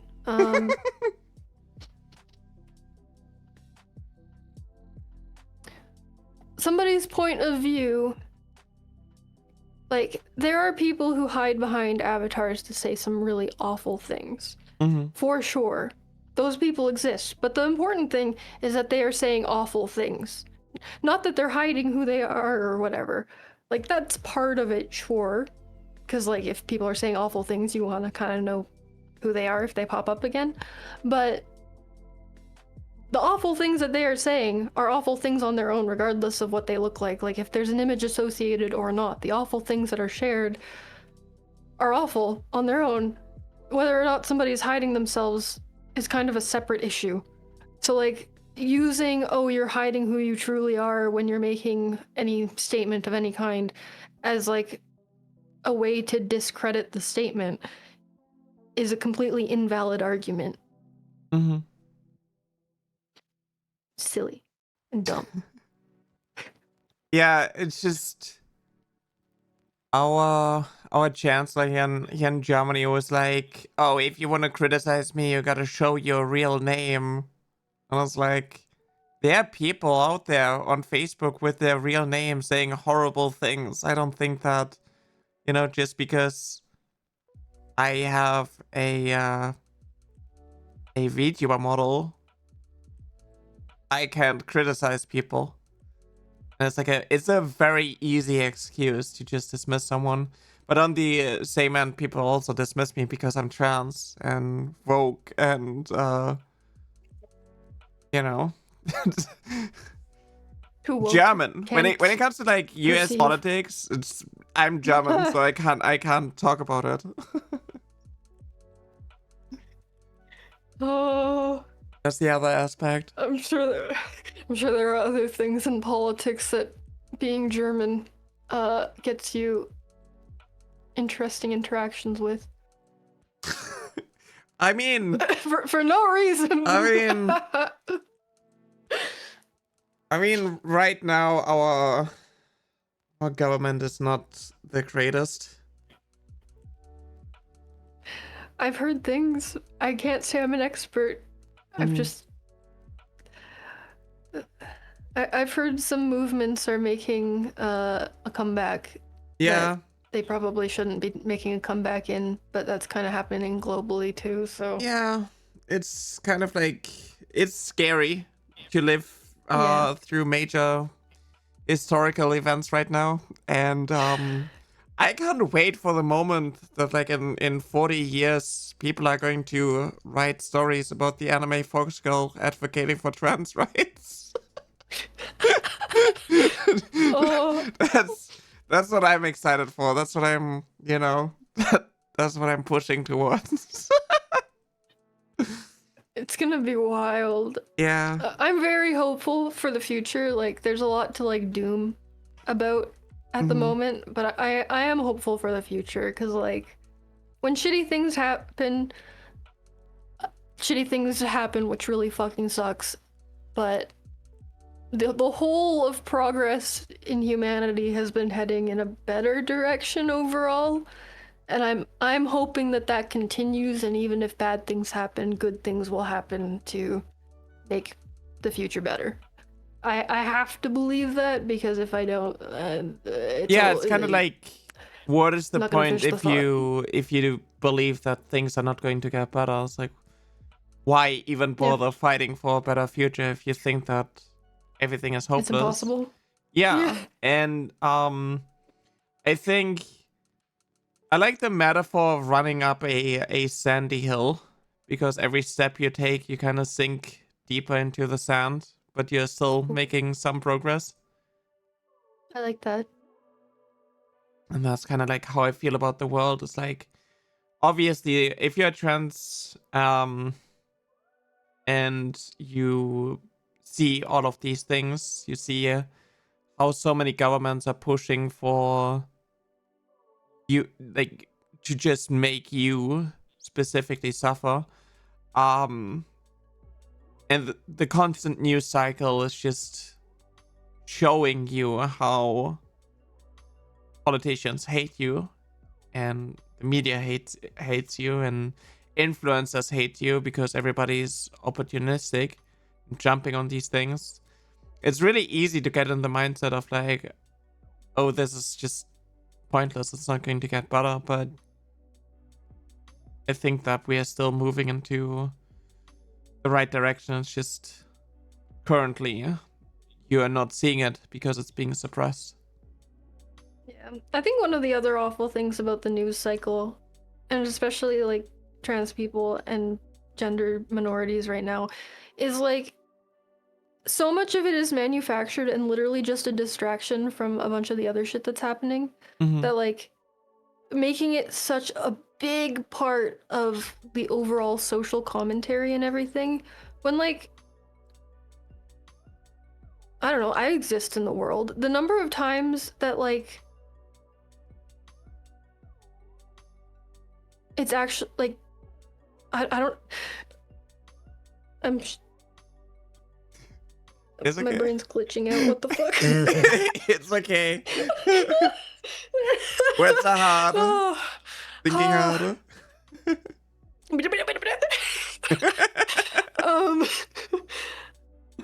Oh, well, like if I'm out in the world and I'm interacting with people, like literally nothing matters about the person I'm interacting with unless they're an asshole. And the number of times that I interact with assholes, I don't know, maybe it's because I'm Canadian, but like it doesn't happen. Yeah. I think, and like all of the examples of like trans people are dangerous, trans people are doing all these things are like weird fringe examples that like even if like straight people did it, like going into the bathroom and being an asshole, that's still wrong just because going into the bathroom and harassing people is wrong, which the transvestigators are also doing. Like, yeah, the way that this actually interacts with people in life doesn't, like, I don't want to say it doesn't matter that much because it really matters to the people it affects, but like the reason that it's so big in the news and stuff literally just seems like a distraction from a bunch of the other shit that's happening. Yeah. To keep people like, it's just mad.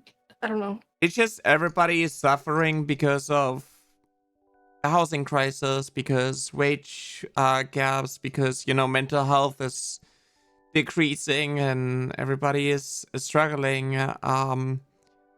And everybody is being taught that the reason they are suffering is because of trans people, and that's why they are cheering on the constant horrible treatment of trans people. But like, this is not really improving their lives. And I hope that people are realizing that nothing is ever going to get better if they are focusing on just harassing trans people. And online on social media, obviously a lot of it is just bots. It's people being horrible, people wanting you to feel horrible, people being opportunistic. And in real life, obviously it kind of depends on where you are from, what your environment is. Sadly, a lot of trans people do, especially trans youth, do go homeless, and you know, the data is no longer being collected because it's actually a gender ideology to collect data on trans kids going homeless because they're kicked out by their families. Like the important ways that this affects people in real life are the trans people who are losing their rights and space to exist, not cis people being upset that they're around. Like, what I just like struggle with is that obviously the majority, they see all of these things, they're not looking deeper into it because maybe they just don't care.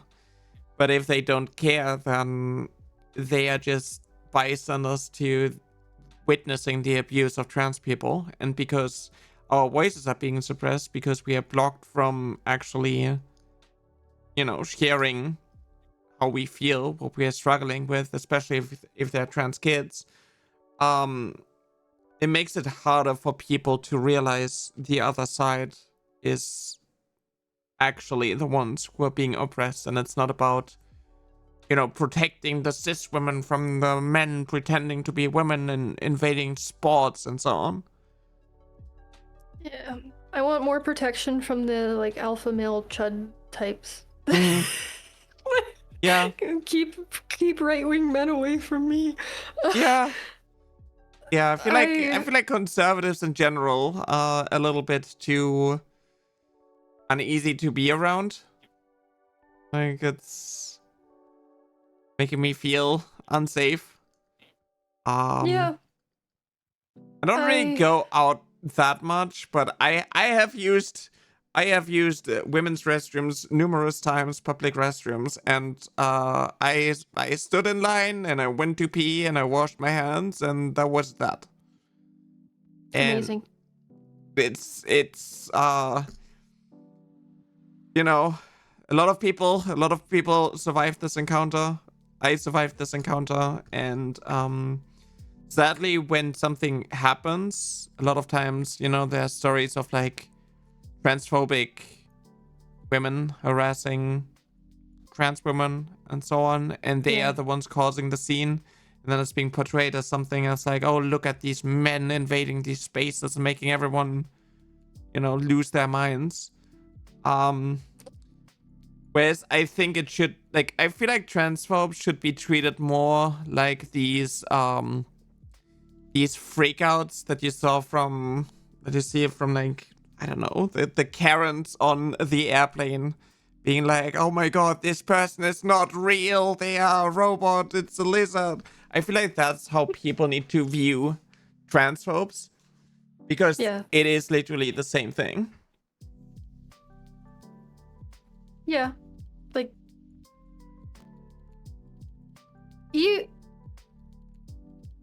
people don't know what's going on in anyone else's lives. Like, shit. You have a TERF in the bathroom freaking out at somebody, they might be a detransitioner. They're biofem, but they don't match your expectations for biofem, so you're gonna be transphobic against somebody that technically your movement should consider to be female, but you're gonna freak out. Like, you don't know. There's literally no way to know. I've seen pictures of men, and they've turned out to, like, as part of like these are trans men. Wow, they look like men. Yeah. I know, amazing concept, like muscles, everything, beautiful men. And I would not have guessed if I didn't read the caption. Like, yeah, there's just no way to know what's going on with people. Like, there are women with PCOS who have beards. Yeah. I think that being willing to make a public freakout is like, it needs to be socially ostracized. I really don't like this mindset that transphobes love pushing when it comes to, like, oh, trans women shouldn't go into women's spaces because of their genitalia, and it's like, are you going to see that? Is that going to be like an issue, or is it more of like everything else about the body that is actually, you know, making them stand out if they're in the wrong space, right? It's like, if you force trans women who quote unquote look like women, who meet all of these societal expectations, into men's spaces because of their genitalia, it is really ridiculous and dangerous even. I think when it comes to that, it's like more of a like misandry type thing. Like, the fact that there could be a penis in the room with you is like magnets. Something might happen, because like fundamentally there are a lot of women who believe that all people who have penises just want to fuck everything. Yeah. For lack of a better term. It's like, there, and that reveals more how you feel about men in general. Like, Okay, so if you perceive trans women to just be men who are pretending, which I think part of that is like they literally think being a woman is awful, so like why would you even want to be a woman unless it was somehow to get access to women so that you could be a man with the women with an excuse or something? Like there's some weird mental gymnastics going on there that I don't fully understand. Yeah. I mean, But did you learn about the in the UK the girl guiding situation? no. So girl guiding is essentially like the Boy Scouts, but for girls. And recently they were forced to push out trans girls because, you know, a lot of transphobes went after organizers and so on. And I talked about this. I even had like J.K. Rowling quote tweet me. And what these things highlight is that a lot of these TERFs, a lot of transphobic women believe that anyone who has male DNA is a predator, who is like an abuser, and everyone with female DNA is going to be a victim of said person with male DNA. And they project this onto 8-year-old trans girls. Like it's ridiculous to, you know, project that and onto 8-year-old boys. But they also like jump to the conclusion of like, oh no, these trans girls are pretending to be girls so they get into these spaces and then abuse them and making them unsafe, when that is just it's just, not all about that. Yeah, it's just sad and cruel. And now my VTube studio froze. My Discord's still frozen, so I'm still just looking at that frame. Oh no. I don't want to touch it because it might break everything. Is the penis in the room with us now? Oh no. Well, yeah, like when thinking about like women's shelters and stuff, like that really does seem to be the worry. It's like the fact that there could be a penis here means that somebody could be abused. And like, yeah, that is one type of abuse. There are lots of different types of abuse. And like like, I'm not gonna say the chances are non-zero, because like no chance is ever not like zero, but like people in abuse shelters have been abused. They're typically trying to recover from abuse. Yeah. And like if somebody in there abuses anybody else in any way, regardless of the type of abuse, like if another woman assaults you with their fists, they should also be managed by the shelter, however they do that, like whether it's a assault against the other person, like now they go to jail. I don't know how that like goes, but word soup. It should be an individual thing, not a group. Generalizing. It's this assumption that people with penises are going to use them to abuse people, and like that is just not the case. Like some people with penises will, and some and the thing is like don't.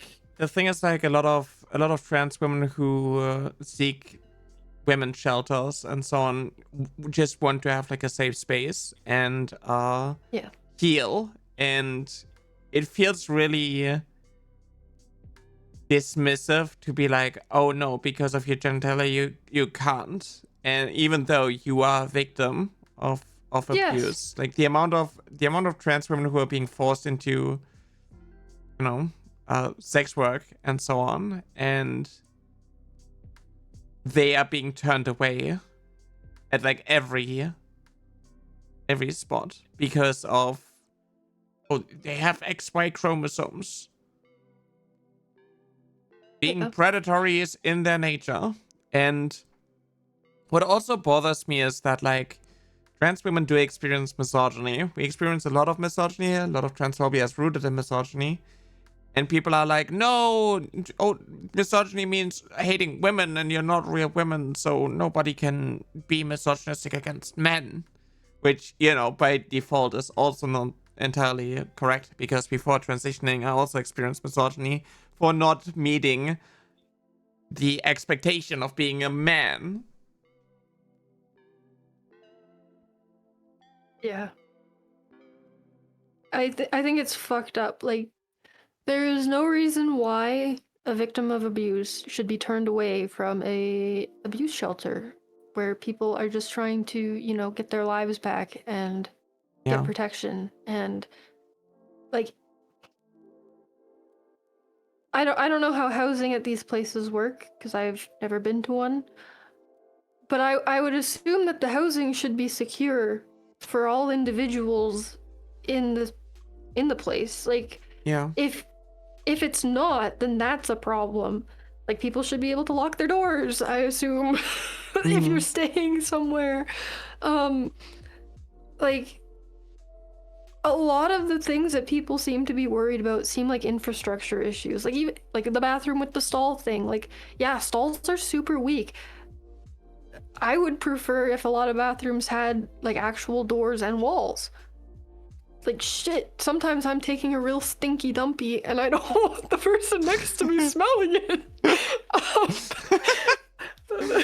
I feel like it's been known to happen. what really bothers me when it comes to like conversations that I had with conservatives, those that are like more transphobic, is the sense of like, oh, but what about like women who have trauma, because and are like, well, I don't want this trans woman here because they remind me of my abuser. And it's like, why should this matter more than helping a trans person? Why should the feelings of, you know, the irrational fear of you know, trans women stop trans women from being included in spaces where they need help and they deserve, you know, that help? And a lot of it is just like hypothetical, and it's just valuing cis people way more than trans people, and that highlights a lot of like these core issues that we're currently dealing with. Yeah. I think as abuse is better understood too, a lot of these issues can both have better therapy for people working through them, as well as like understanding. I don't know. Like I've been reading a lot about like coercive control, which is illegal in the UK but not illegal in a lot of other places. And like domestic abuse and stuff. Like, I have a bunch of books. And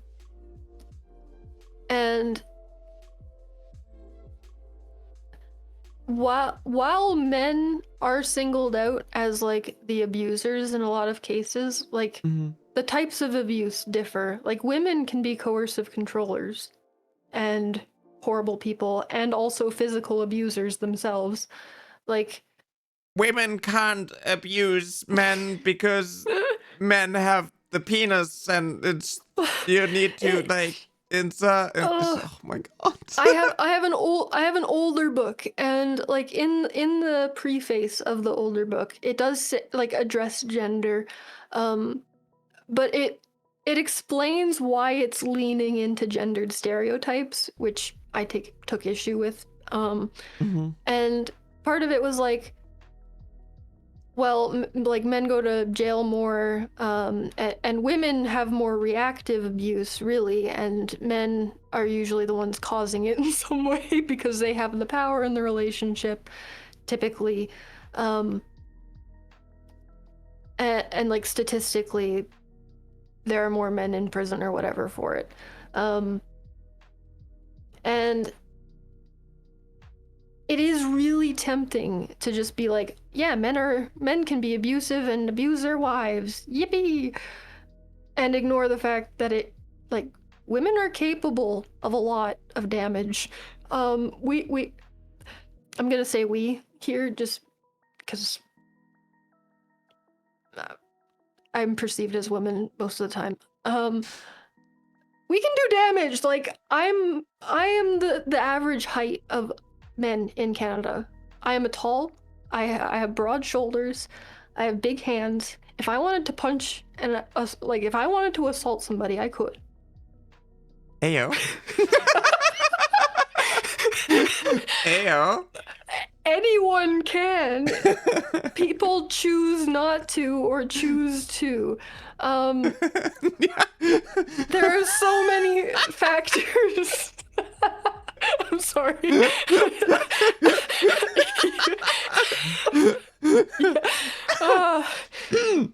Okay. Interesting. How tall are we talking about? 5'8". Okay. Yeah, I'm 6 feet. I could take you. In a fight. in a fight. Probably. I don't know. I feel like I feel like I could defend myself. I am incredibly weak. Offensively. I'm gonna be real. I think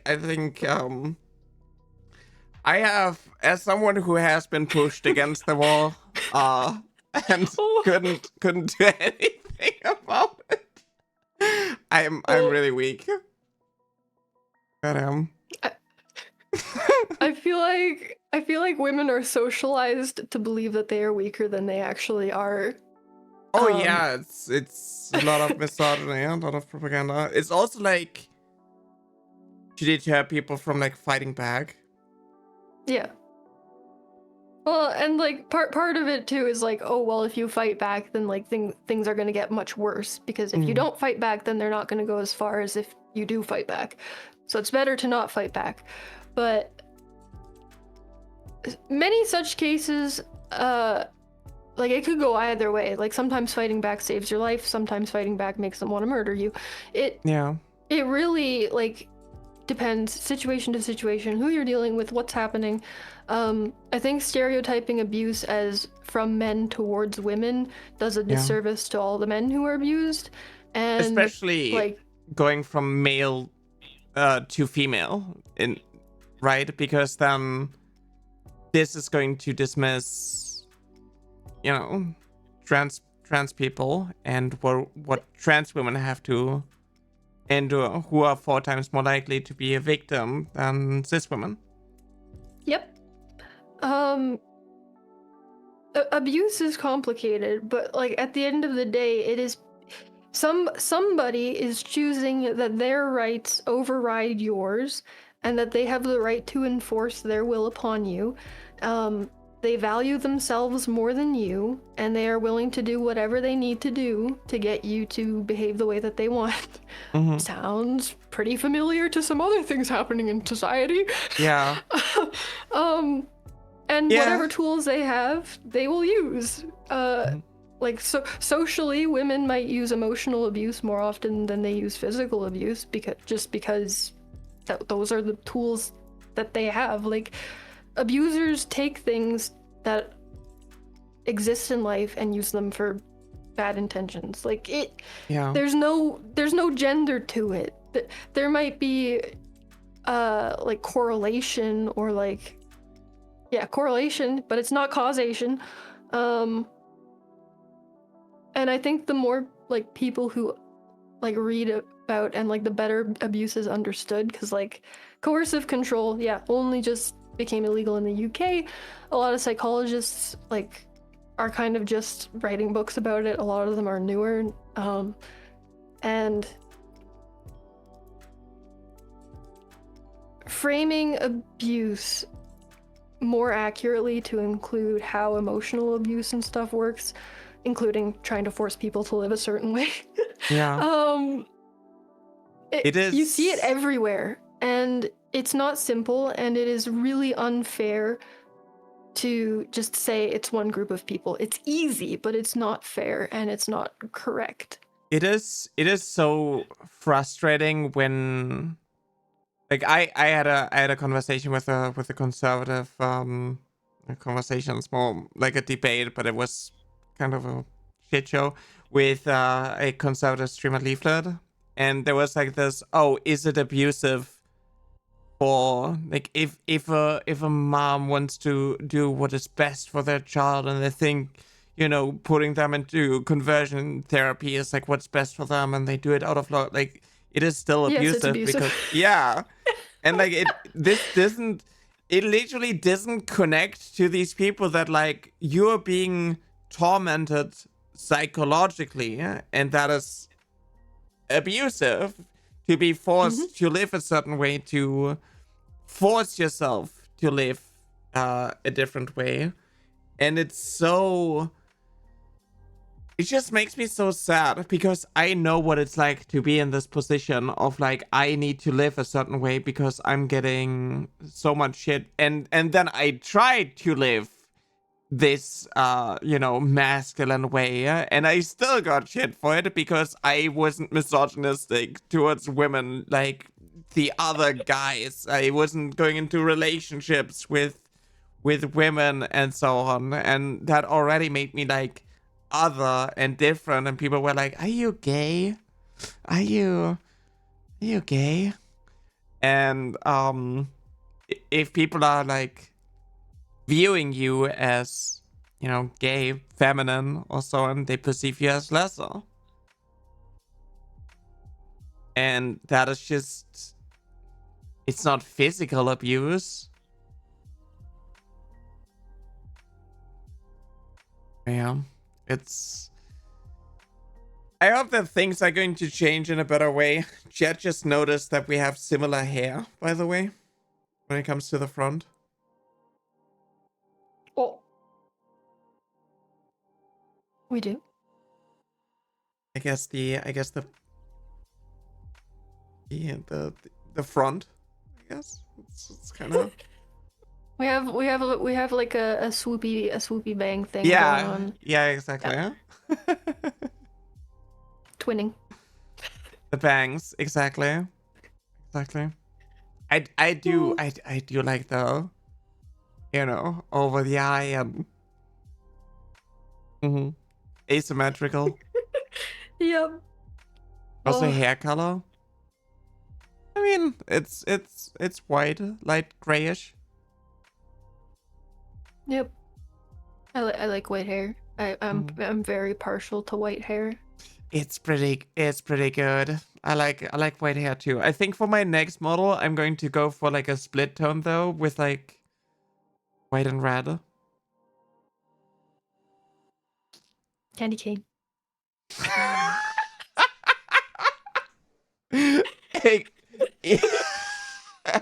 Exactly.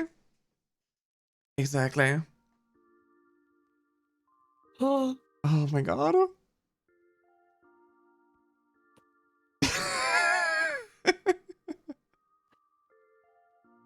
Oh.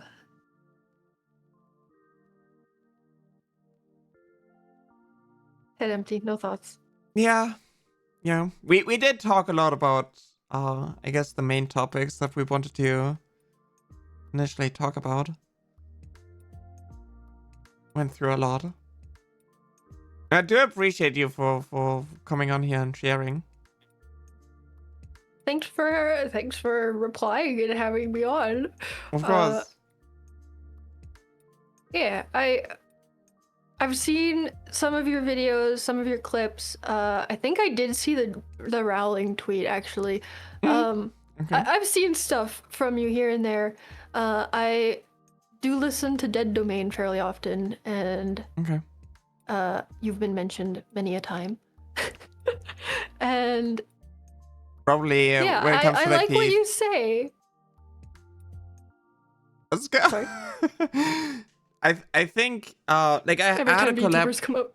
I had a collab with Dead Domain and Cirrus and Eleganta a while ago, and I guess during there was like an Asmongold situation they got involved in, where there were a lot of tweets targeting me, and then Dead Domain speaking up. That's like the only context where I know that I have been mentioned, but I really appreciate what that domain is doing. So Every time VTubers come up, yeah, they say, go follow Nyara. She makes good political content and is a VTuber. I'm one of the good ones.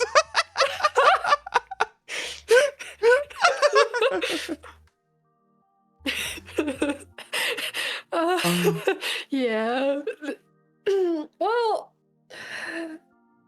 VTubers do have like a bit of a reputation for being cringe. Yeah. In general, Yeah. to like non-VTuber fan-based people. Which I hope goes away, because like it's literally just fun. Like some people are cringe, but like that doesn't represent everybody, which like goes back to the whole let's generalize into an entire group based on what we think are cringy stereotypes that everybody is inside of that group. Let's just let's go away from that. Let's I hope I mean I hope that like with my interactions with Flash streamers, I'm kind of breaking these boundaries a little bit more, because I don't think that VTubing should be seen as some isolated space, and more of like, well, you can actually interact with, you know, other streamers, and behind the model you're still a human, and you can have like actual thoughts and takes on the world and so on. I would also say I think some of the people not nervous about VTubers, but like there's also this stereotype that like, oh, behind the girl avatar there's somebody pretending to be a girl, which ties into some of the other things we discussed. Yeah. Girl, meaning guy in real life. There was, like years ago, there was somebody who was using, I'm not familiar with the situation at all. I've literally just seen like the meme where like their webcam glitched out, and then behind the avatar there was a guy that people did not expect to be the person behind the avatar, and that gets shared as like a all VTubers are men pretending to be girls. Yeah, that's why I'm like always so intrigued by the transphobia, because so many of my cis women friends who are VTubers get transvestigated on the daily as well, and I was like, why are people fueling these things by being like, oh my god, you're just a man pretending to be an anime girl? Like they must hear that stuff too. Or you're actually an uggo in real life, and you're using an avatar to fool men into thinking that you're pretty, and there's also that one. So like, even if they accept that you're cis, they'll be like, but you're ugly. Oh yeah. Yeah. Oh my god, the misogyny that I had, that I heard from like guys back in the day being like, yeah, if a girl in voice chat has a pretty voice, they're ugly in real life or something like that. And I was like, what the, like, what is happening in this world so people are just like, yeah, I need to find like some way to hate on this random woman on the internet. Like, what is this?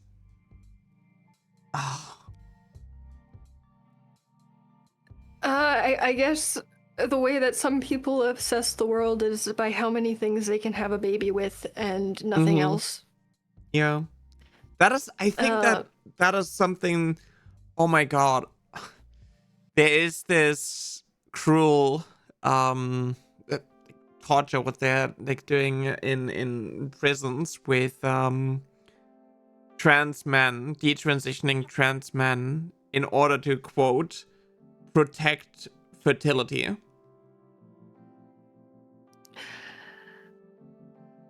No. Let's not do that. Yeah, it's absolutely wild how everything in this society just revolves about the ability to procreate. If you're white, because if you're not white, then they don't care. Yeah.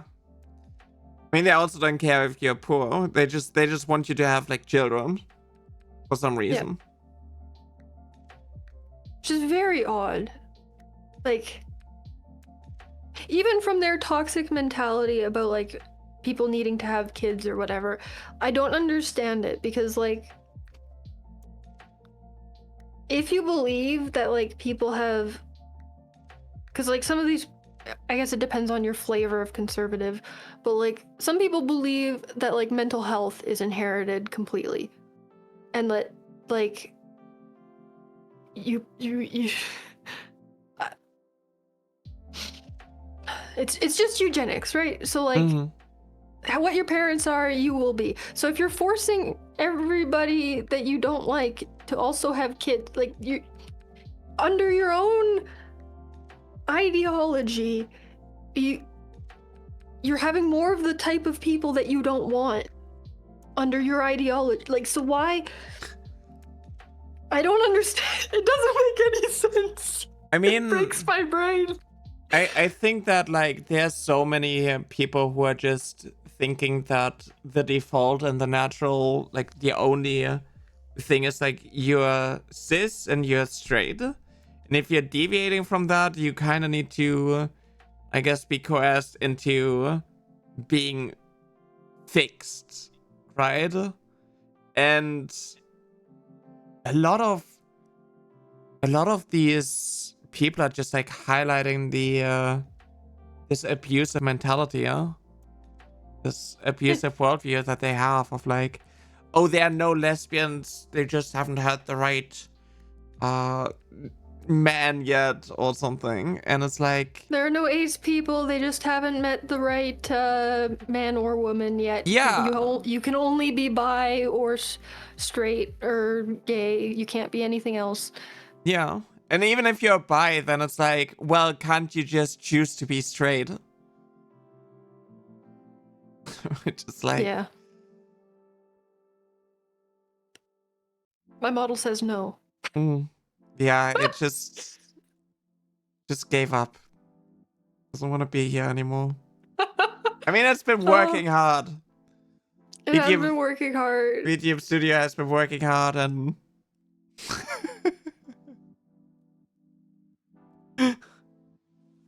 the occasional green screen. Occasional. Yeah. Every time my brain breaks, the Vtube Studio crashes. It's truly immersive. Yeah. Oh. Art imitating real life.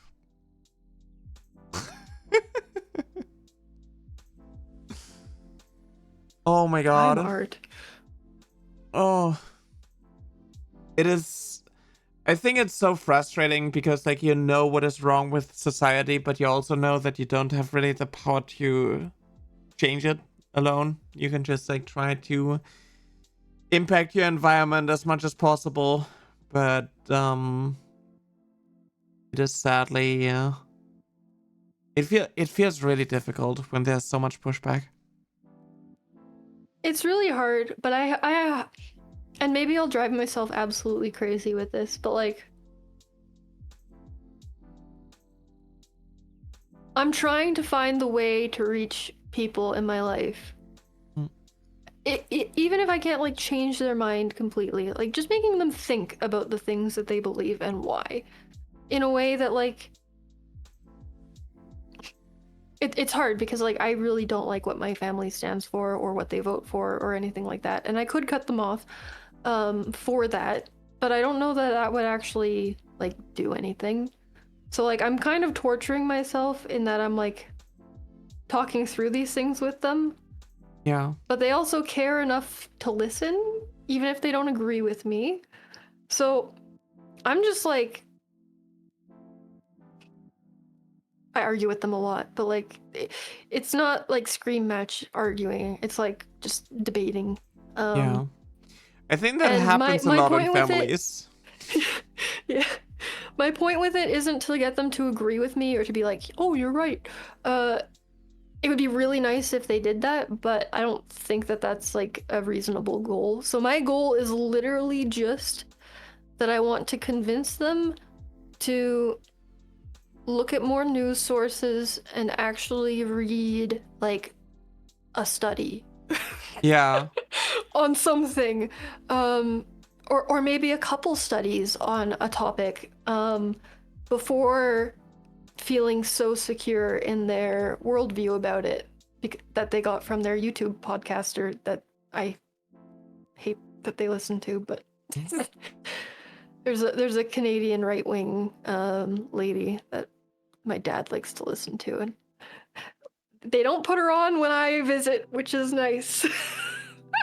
But I just want to get them to research stuff more. I just want them to look into stuff more because they don't.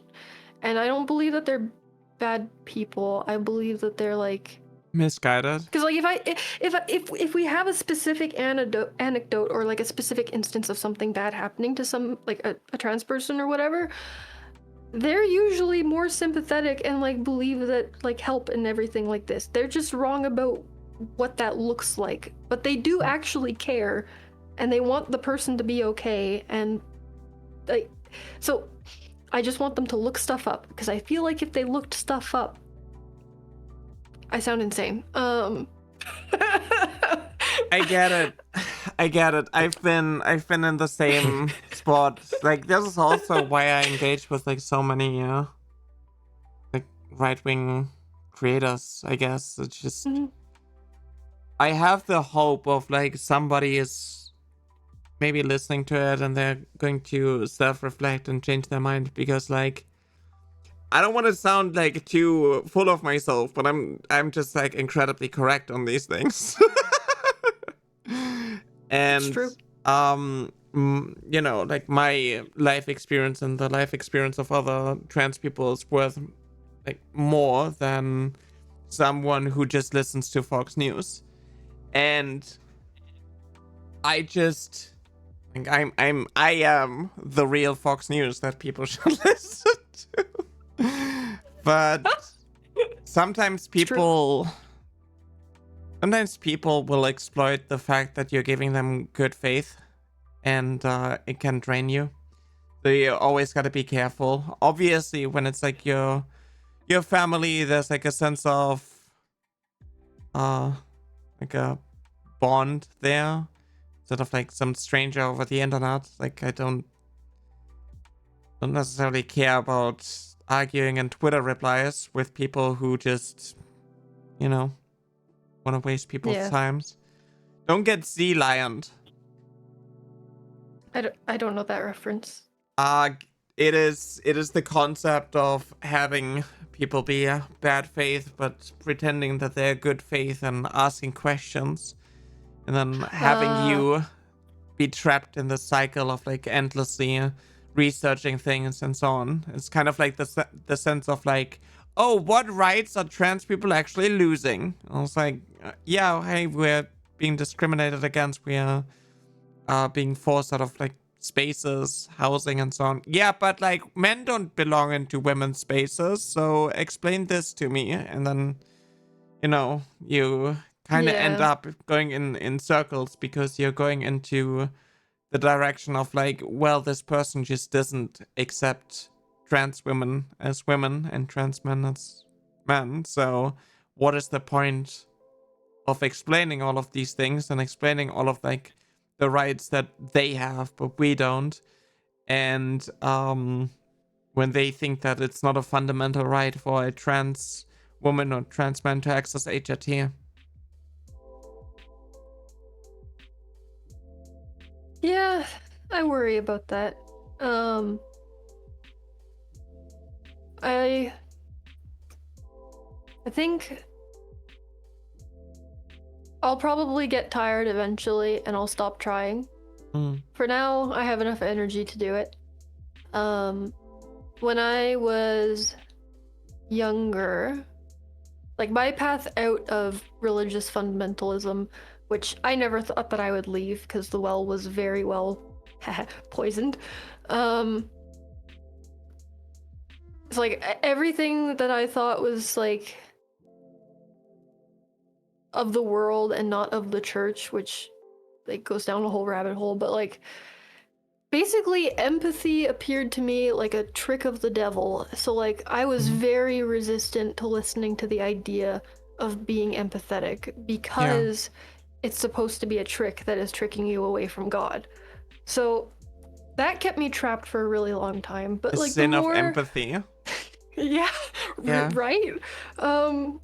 Because like this whole like your empathy will be taken advantage of and you will get hurt by it can be true. It's more projection when it comes to conservatives. Yeah, well that's the thing, like Trust no one but me. Yeah, like just because some people are gonna be bad faith doesn't mean that I necessarily want to assume it. Which like I'm probably open to like ending up in shitty arguments where somebody's obviously being dumb or like sea lioning. It's probably happened to me before now that you've explained it. Yeah. But I also don't necessarily regret it either, because then if other people look at the argument, they might learn something from what I'm saying, even if the person I'm talking to doesn't. So I think there's still, for me, there's still value in it for now. We're kind of similar when it comes to this. Yeah, I see myself in that. I probably wouldn't have left the like super like right-wing Christian pipeline if I hadn't like seen over and over again like the same correct arguments from people. And like I don't know, I was online and I saw stuff and it didn't always stick right away, but I kept seeing it and it brainwormed, and I looked it up and I figured it out. You made the mistake of educating yourself. That is, yeah. It's... And I hope other people also make that mistake, because it's a really fun mistake to make. I remember the exact time and place where I actually understood what science is. And I was like, it was a spirit. Ironically, it was a spiritual moment. It's like, my mind was just blown. It's like, wow, there's a way to figure out what is true in the world that is actually like verifiable, like just the scientific method, literally just the scientific method. I didn't understand it until like I was 19. Because the entire point of religion and like hardcore ideologies like that are to break down what you think is true and how you think, and to stop you from thinking. Yes. So for me, it was like a religious experience actually figuring out how to think. And I hope other people can see good things and also learn that science is cool, and it's literally just like find what is true. Find out how to find out what is true. I think the thing is, there's a lot the truth of is good. Yes, there's a lot of discrediting when it comes to scientific evidence, and also like the peer reviews, because a lot of ways that people discredit peer reviews in the medical field is by looking at humanitarian things and being like, oh look, they are just making up fields and then talking about like race theory, and then it's a bunch of woke people and activists looking at it and approving of this. But when it comes to like the medical field and like being trans and so on, the standard for it is way higher. Obviously with research papers in some fields, there's also like the problem with like AI being used in order to make like fake things, and then like paper mills, and then it's people are just like buying research papers. But like when it comes to trans stuff, I haven't really seen a lot of things where that happened, because I think a lot of the scientific things are using data from like COVID and so on, because there's a lot of data there. But Yeah, there are a lot of like bad faith ways for people to discredit science, research, and educating yourself. And that kind of Yeah. keeps you trapped. Well, and one of the things specifically that comes up a lot is it's just an ideology. It's just like they just believe these things. It's just projection, yeah. There are direct comparisons to religion and stuff by religious people because they do not understand fundamentally how science works and how studies work and how people know things to be true, because their only way of knowing if things are true is if like Bible, which is just vibes based, and like the whole point of faith is that you don't have proof for it and that you have it. Just I think that the whole idea of faith is completely opposite to science. They don't understand science. They project what faith is onto science and then argue that everybody that they disagree with just has the wrong faith in thing. I think I mean a lot of right-wing content creators and so on base their ideology, their worldview on things that they assume to be true and that get affirmed by maybe their timeline or by the algorithms, by the things that they see and so on. And that shapes how they view certain things, and they just project that onto people who are on the left, who are actually breaking free from a lot of like the echo chambers and educating themselves in fields and so on. That is a big one that came up the last time I visited my parents. Because I go on their YouTube and it's literally all just like this right-wing podcast stuff. And like people talk about sycophancy in like the AI chatbots, but it's the same in the algorithms. Yeah. Like if you only interact with like weird, or not, I won't even say weird. If you only interact with content in a certain type of way, you will only be shown more of that content. Yeah. So if you only interact with trans content where you think the trans person is being cringed, the website's going to show you more of that kind of content because you interacted with it. So it does just confirm your biases because the algorithm is just looking for interaction from you. Yeah. So one of the things that I was challenging my mom to think about was like, is everything that you see about this topic similar, or do you see different points of view on the topic? And she was like, I don't know. It's like, it's kind of all the same. And it's like, that's probably a problem. Yeah. And like, she's a teacher, so she knows that AI is really bad for your brain. So I don't know, I'm hoping that algorithms and AI and like confirmation bias can slowly start to be recognized. Yeah. And I think the like confirmation, people know it's bad in AI. It is bad in algorithms too, for sure. Exactly. Just as bad, if not more, because it's not as obvious as an AI telling you that you're awesome and God and amazing. It is like when you go on, when you scroll through Instagram, when you go on Twitter, you see a lot of right-wing propaganda, and maybe you engage with it in some form, and then you're going to see more of it and more of it. It kind of traps you. And I find it fascinating every now and then when I see TERFs and I go on their profile and it's literally just the same thing over and over again. She's like hating trans people, hating trans women, harassing trans women, being like, oh, you are this trans woman will always be a man type of thing. And that's all they have. That is all they see. That is all they interact with. That is all the timeline shows them. The algorithm shows them. And you cannot really... like, it's really difficult to unbrainwash people who are just stuck in these echo chambers. Yeah. Social media is designed to put you in one and keep you there so it can sell you stuff. Yeah. It like I don't know.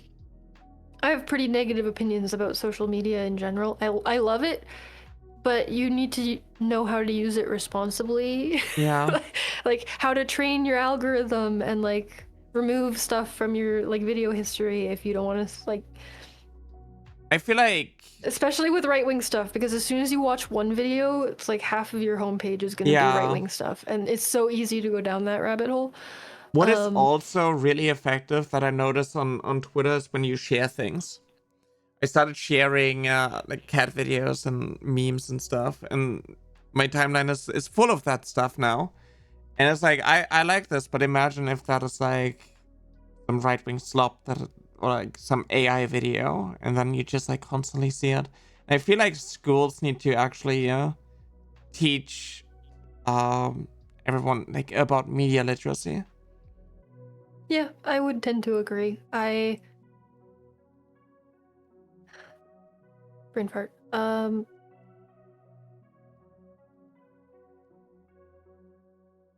think a lot of people use social media and do not realize how much it forms their worldview.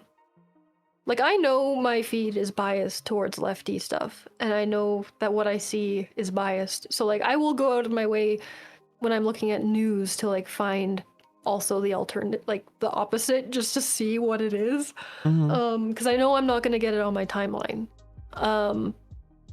But I have that awareness, and I don't think a lot of people have that awareness about social media. And I don't know, maybe more people are talking about it, but also the way that people interact with it in my life anyway, who aren't like either close to streamers or YouTubers or like have an understanding of how it works because of job, they just take what they see and run with it. They don't like really interrogate why they're seeing what they see. Yeah. And that's kind of scary. Yeah, it's kind of like critically engaging and also like comprehending what they see. And I feel like when it comes to the right, a lot of it is just like easy excuses for certain things, and when it comes to the left, it's really complicated, and you need to have like a certain understanding of certain topics in order to properly engage with a lot of things. And Yeah. I kind of try myself to like I kind of try the best to explain a lot of like fundamental things about the world, but it can be hard. It can be difficult. Yeah. Oh, that's not even considering like that some people just don't get education. Yeah. In general, like that schools kind of suck depending on where you live. Yeah. And like people like that literally don't know history. Or like weren't taught it. There's a lot of stuff that I was taught that I probably don't remember, but like I feel like when I look stuff up, I have a pretty accurate guess at what happened in certain like Canadian history or whatever. So I probably learned it because I'm pretty close to accurate when I do look it up. But like there are some people who have no idea what happened or why or how or like what the history of anything is, and then they have all these ideas about DEI and stuff that it's like, why do you believe what you believe? Fox News said it. Fox News said it. There's also just like, because you're operating with less information, like it sounds unfair that we would give subsidies to these people because like of their race or whatever, like with First Nations in Canada, like they the are government gives them taking special away privileges. they are taking away the it's jobs unfair. from like, the hard-working. all Canadians should be equal. All Canadians should be equal, so why do these people have special rights over other Canadians? Yeah. And it's like, literally, if you go back into like the legal history of like the contracts between the settlers and the First Nations that were then ignored, which we are now sort of like going through court cases and like rights are being given back and all of this stuff, like there's just like a long legal history there. That's why they have these rights. Because their lands were stolen for the most part, and like we have a legal record of that happening, and we're making it right. And if you know the history, suddenly that doesn't seem like something super unfair based on race, because it's literally a legal issue between like, yeah, a group of people, but like race is kind of not the point. It is just in those cases, even though it appears to be the case if you don't understand history at all. Yeah, it's kind of like it's kind of how there are a lot of programs in schools to get young girls interested in like STEM. Yeah. I was like, why is that necessary? It's like, because for generations they were, you know, blocked from this. And it's also like the mindset of like, well, women can't go into you know, chemistry and math and so on, like technology, law. Yeah, exactly. And all of like these women. Sorry. Yeah, and so that is why it's like necessary to. You kind of have to boost. You have to boost certain groups so they can catch up to where, you know, cis men are. Yeah, well, that's the thing. It's like if you spend, okay, let's make a little simple example. You have two people who are equal in every single way, except for one person punches the other person in the leg every single day, and then the other person's leg like snaps. Even if the person stops punching their leg every day, the damage has been done. Mm-hmm. Like, oh, it's equal now that the punching isn't happening anymore. Yippee! No, the other person lost a leg. Yeah. And that needs to be made right in some way. Restitution typically is good. Jail for the person doing the punching would be nice, because why are you assaulting somebody? But if we're not going to punish somebody for like the privileges that they used to have that underprivileged other people, then we need to provide something to the underprivileged because of what they were denied for so long. Like, it's there's kind like of baby like easy to. There's like also so much like discrimination happening when it comes to like, oh, you're born in this area, so you're not going to get the job. Yeah.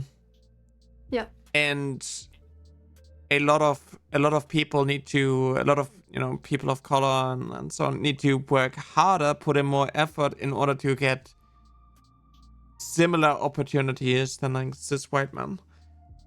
Yep. And that is problematic, obviously. Obviously a lot of like these DEI things are not perfect. I don't think it's like enough, and for a lot of companies it's more of like an opportunity to pay someone less for, you know, actually them putting in more work. And this needs to be addressed, but obviously demonizing these things is not necessarily going in the right direction. No. And like, I can understand people's issues with quota-based like affirmative action programs, because like if you make a quota, then you are just like kind of essentializing people. I think in Canada our DEI was more like training programs for like inclusion and all of that stuff, but it wasn't like you need to hit quotas. It's more like we're gonna look at demographics to basically see how accepting you are of other people. Because like if we are assuming that all people are mentally equally capable of learning things and becoming doctors, becoming whatever they want, if we're going to assume that people have equality in broadly, then you should see a pretty even distribution of people in jobs from many demographics Yeah. proportional to like population. If you don't, then the question is poverty, racism, bigotry, like the assumption that there should be differences and that like, oh, more white guys should be lawyers because I don't know, white guys are just uniquely capable of lawyering, Yeah. and other people aren't. It's like, that's a racist assumption. And a sexist one. And like, why would you assume that they're uniquely good at this thing over other races and sexualities? Like, that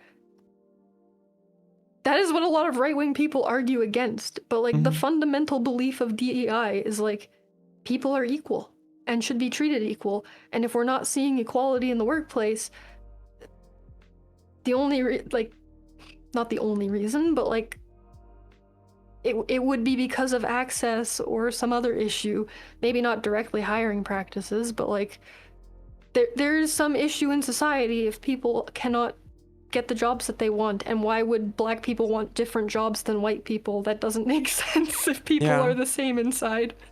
Yeah.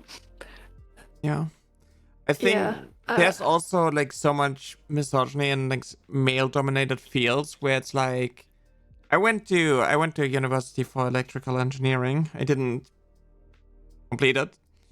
But I went there, and it was very it was very, you know, like male-dominated. And I know from like so many women who are incredibly capable in these things that they are being undermined and so on. You know, if you're working in IT and if you're a woman in IT, then it's like, well, you have all of this experience, you know all of these things, and people, like especially men with less experience as well, are going to be like, oh, I can teach you these things. I can help you out. When in reality, it's like, no, actually, I am your boss. Yeah. Oh, I ran into that like a little bit. Not like a lot, but like a little bit. Because I was young, but I had a lot of workplace experience. Which people don't expect, but there is this assumption sometimes, it seems, that like, if somebody feels threatened by you and you are a minority or like a woman, like a I guess workplace minority, even though you're half the population-ish, then marginalized group. It's your fault for making a stink about it, even if it's the cis white guy who's having an issue and being a problem. It's your job to do whatever needs to get done to keep things moving smoothly. And if it's not moving smoothly because he has an issue with you, you need to find a way to have him not have an issue. Like, you need to baby his feelings and you need to make it work around him. It's not his job to make things work around you. It's your job to make things work around them and make them comfortable. I feel like it's just this social hierarchy of like, in general, when it comes to a point of authority, of like, it's the same, you know, me as like a trans person in like a family, and it's like, why am I making it a problem? Somebody's misgendering me. Why am I distancing myself because they're not, you know, respecting who I am? Why am I tearing the family apart? Why am I doing this? When in reality, it's like, hey, maybe stop abusing me. that would be like useful, but it's like, no, you have to. You have to endure all this. And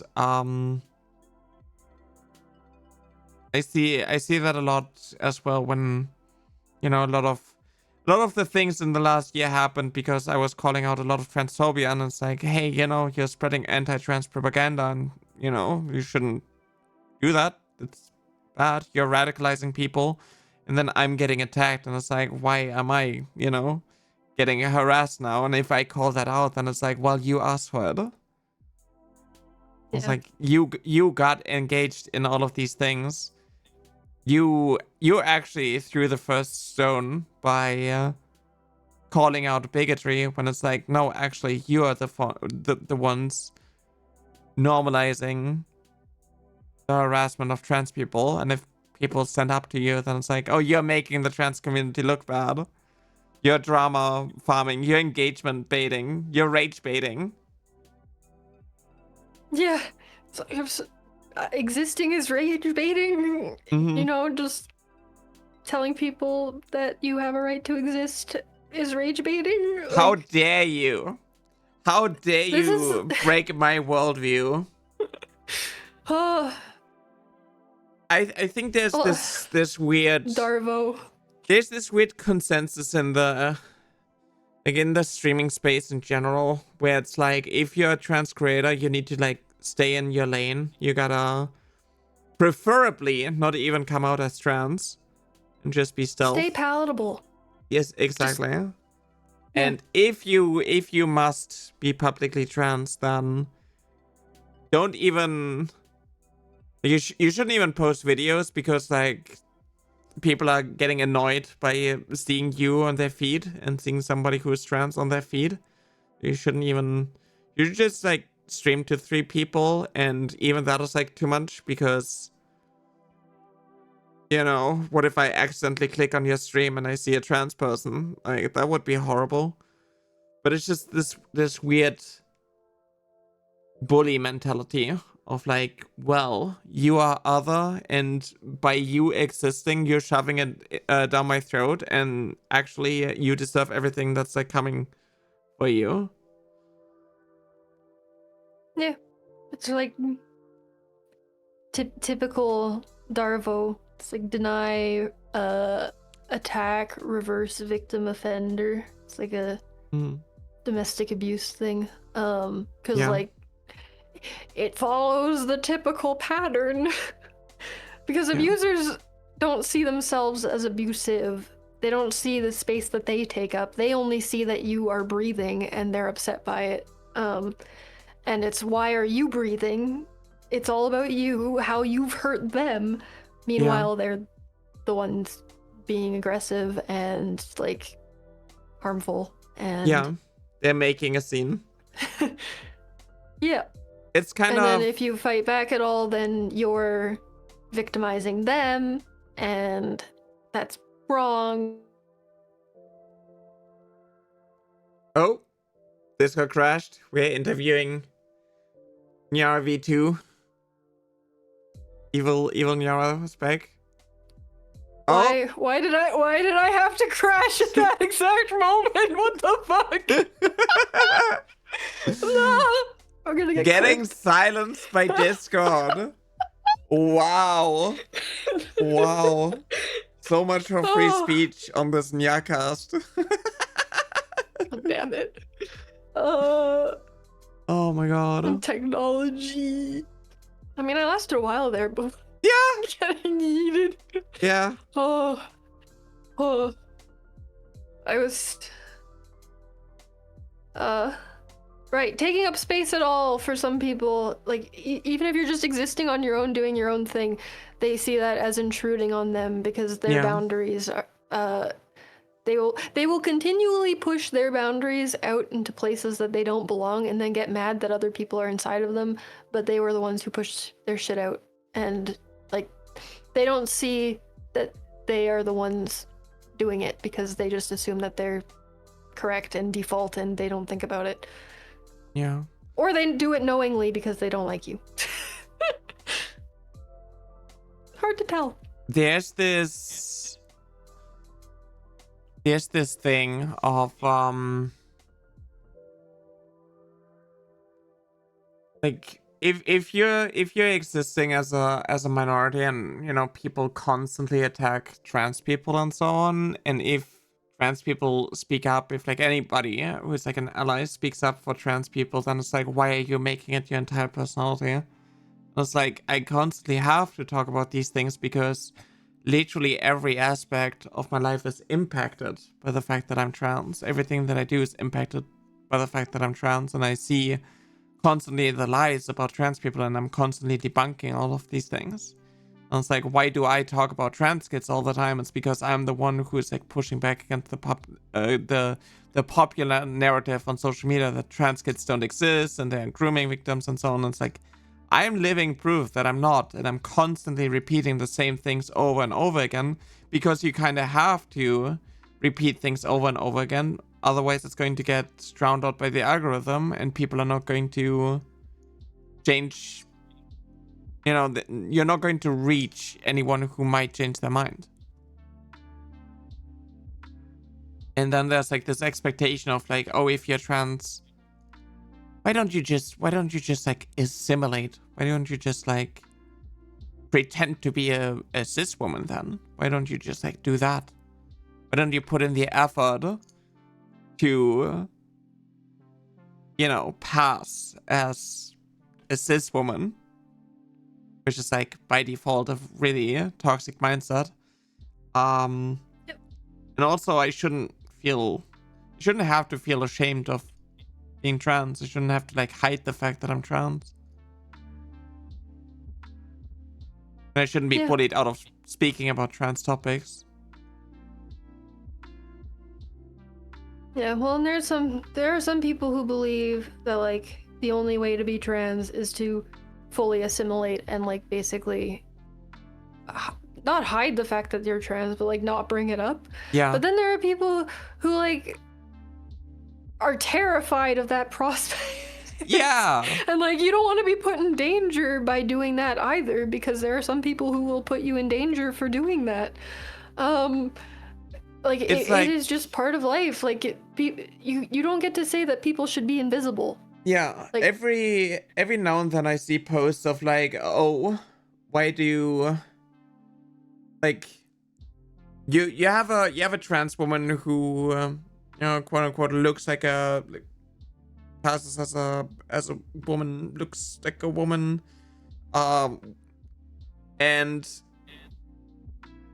they post about like, oh, I haven't told my date I'm trans yet. And then so many people freak out, and so many men are pretending that this is actually abuse, and they are being sexually assaulted and misled by the fact that a woman, some random man, is seeing as actually trans. And then it's like, I mean, you shouldn't have to disclose the fact that you're trans to literally everyone, because not everyone is like safe, and you know, sometimes you want to like see the vibe.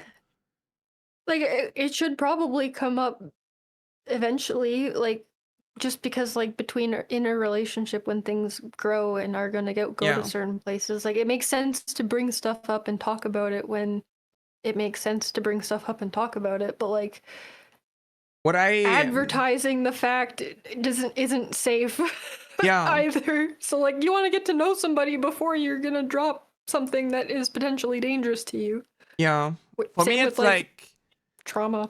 I would most likely just disclose that I'm trans, because I don't want to get like emotionally invested into someone who will look at me differently once they find out that I'm trans. Because that also really sucks. Yeah. And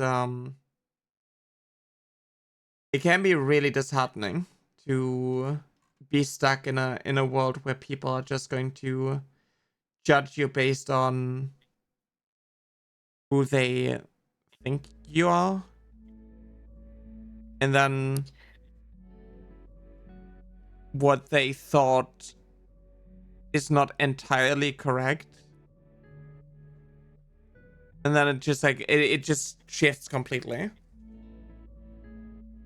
Yeah. I don't know where I was going with this. I was like a little bit running in circles. Yeah.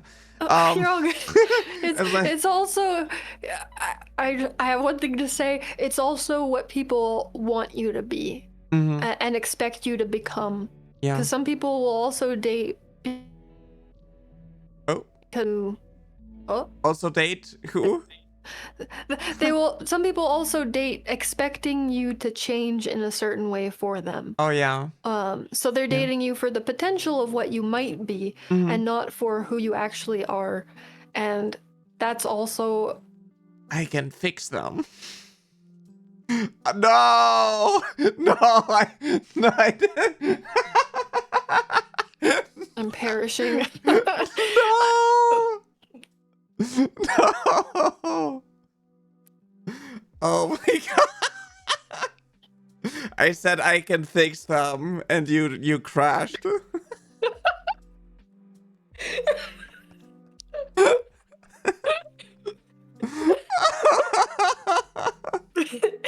Yeah, it's the I can fix them. It goes both ways. It goes one way where like women will date toxic guys thinking that they can fix them. This is a stereotype, but it's been known to happen. Yeah. There's also the guys who date liberal women and want to change them into conservative women. They're like, this goes any way. Date people because you love them for who they are, not because you want them to change for you, no matter what change you're looking for. Yeah. Yeah. I mean, there's a certain line of it. Like, I feel like there should be a certain growth together. Oh, yeah. And for sure. it is just like, oh, you're broken, and I need to enforce my worldview and make you fit this. The difference between growth and like the toxic thing that I'm talking about is or like the toxic I can fix them mentality is that when you think you can fix somebody, you have a goal for them. Whereas growth is just like change. Yeah. With no like specific destination. It's just stuff happens and you change your mind or you grow in your understanding of yourself or others. It's not because somebody wanted it to happen, it just did.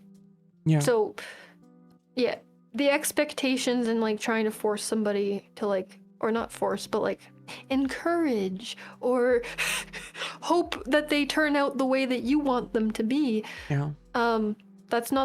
That's not healthy for anybody. That also goes for parents who think that they can fix their trans children. Yeah. No, it's not going to work, and you're just causing trauma. I understand that there's a little bit of cognitive dissonance here with me and what I'm trying to do with my parents.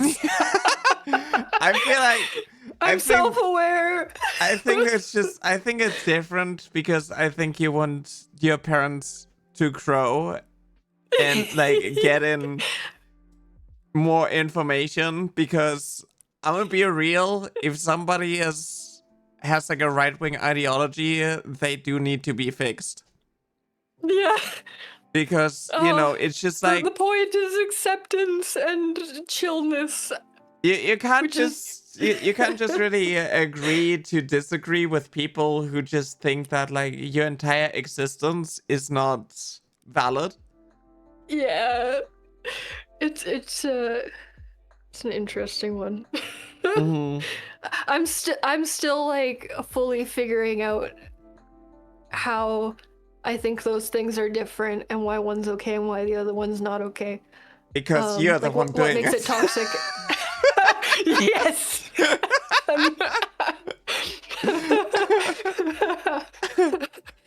That is the thing. That is really what it comes down to, isn't it? I don't know. It's just... I feel like I guess in everyone, like, everybody wants to be the hero in everyone's own story, but I think that, you know, being trans inclusive and so on just aligns with reality more, and it is creating a healthier, better society, whereas conformity and, you know, the cishet ideology is actually limiting people's gender expression and identity and so on. It kills people, literally. Yeah. I want a society where everyone is treated equally and can pursue their own happiness as long as they're not hurting anybody else. Yeah. So I do think to a certain degree, like some things look similar, but the goal is different. So like, Yeah, exactly. Censorship is a hot button There issue that like it's hard. Sorry. What is it called? There's like a double standard. Yeah, it seems like a double standard, but only because like the same tool is being applied. So like say censorship. Yeah. If you're censoring trans people, you're both hurting trans people and like I would call, generally speaking, that's bad censorship. Like yeah. maybe if you're censoring somebody for being a Nazi, can I say that on Twitch? Actually? Sure. Okay. Yep. Okay. I'm like, wait. Yeah. If you're censoring somebody for that and deplatforming them so that they can't spread those ideas, and they're calling for hate and stuff, that's fine censorship. In both cases, the same tool of censorship is being used. But in one case, it's being used to silence a minority group that is being oppressed, who isn't hurting anybody. And in the other case, you're silencing Nazis who want to murder people. It's like, it's kind of like when you have bigots being bigots and you let them roam free, it is essentially just creating a space where everybody is, just being a bully, and like these things are being normalized, and everybody who's getting, who's just existing for who they are is getting bullied for it, right? Imagine you have like a playground and you have a bunch of children and you just let a bully just, I don't know, hit people and nobody cares about it. It's just going to push people away who are just minding their own business, while giving the entire space to those who are like, being harmful towards others. And it's not really like just an opinion to be like, well, this group shouldn't deserve to live. Like, that's not really a healthy opinion that is worthy of being normalized. Yeah. I think the right has done a really good job of like propagandizing like the tolerance paradox. And it's like that same like, you're attacking me by being trans. Yeah. The way that they use the tolerance paradox is flipped, because they are the ones who are or sorry, the way that soup fuck. Oh, scrambled. What the fuck was I saying? Paradox of intolerance or paradox of tolerance. Yes. Because they use it in the context of like Islamophobia, because, well, if we allow the Muslims in, they're gonna all bomb stuff or something. Oh, yeah. But by say, like, fuck.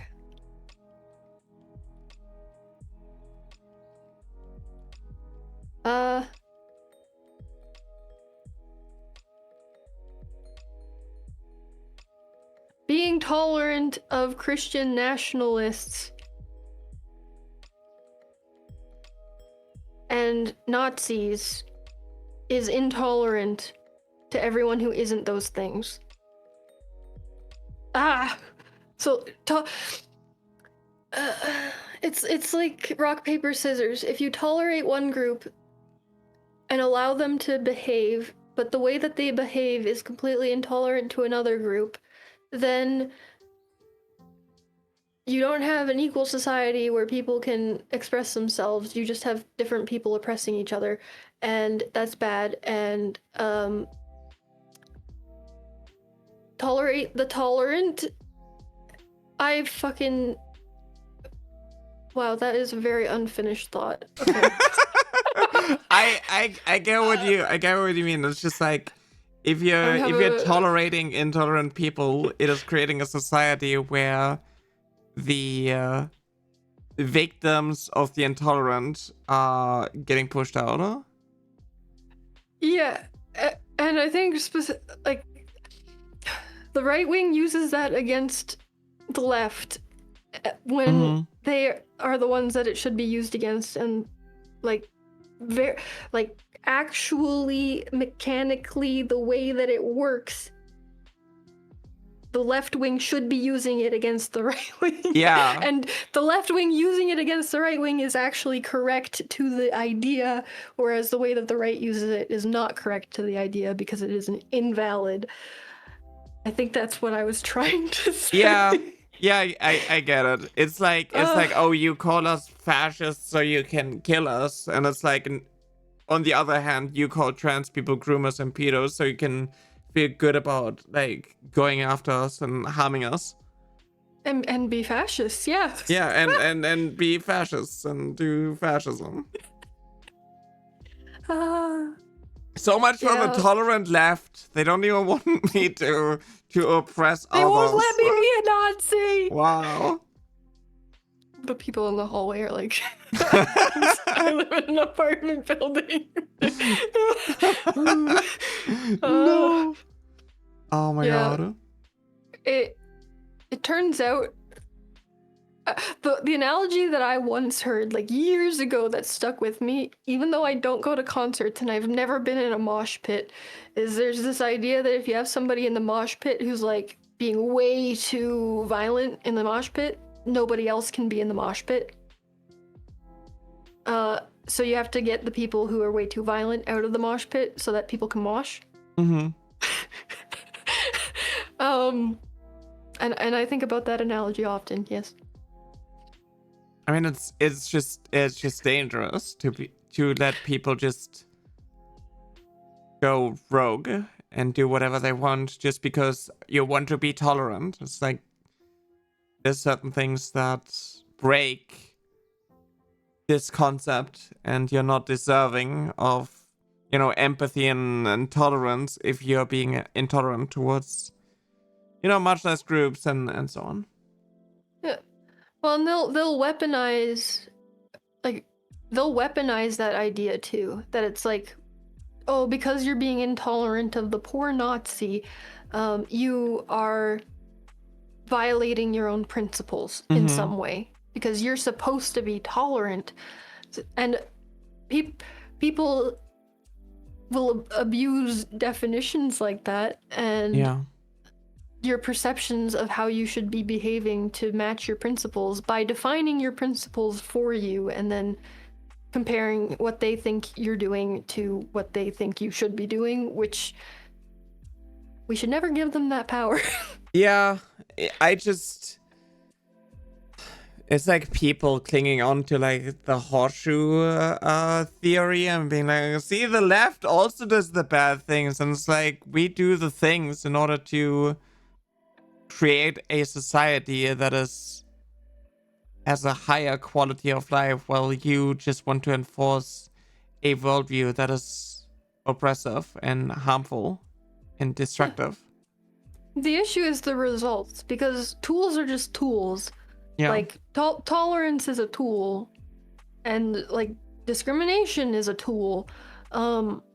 The fact that you do a thing is not the same as somebody else doing that thing if the result of your thing is a completely different like intent and like method. Like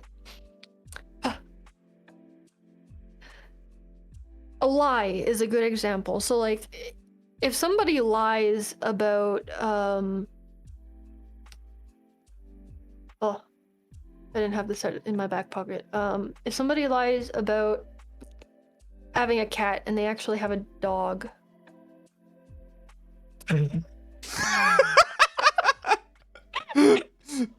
That is a thought.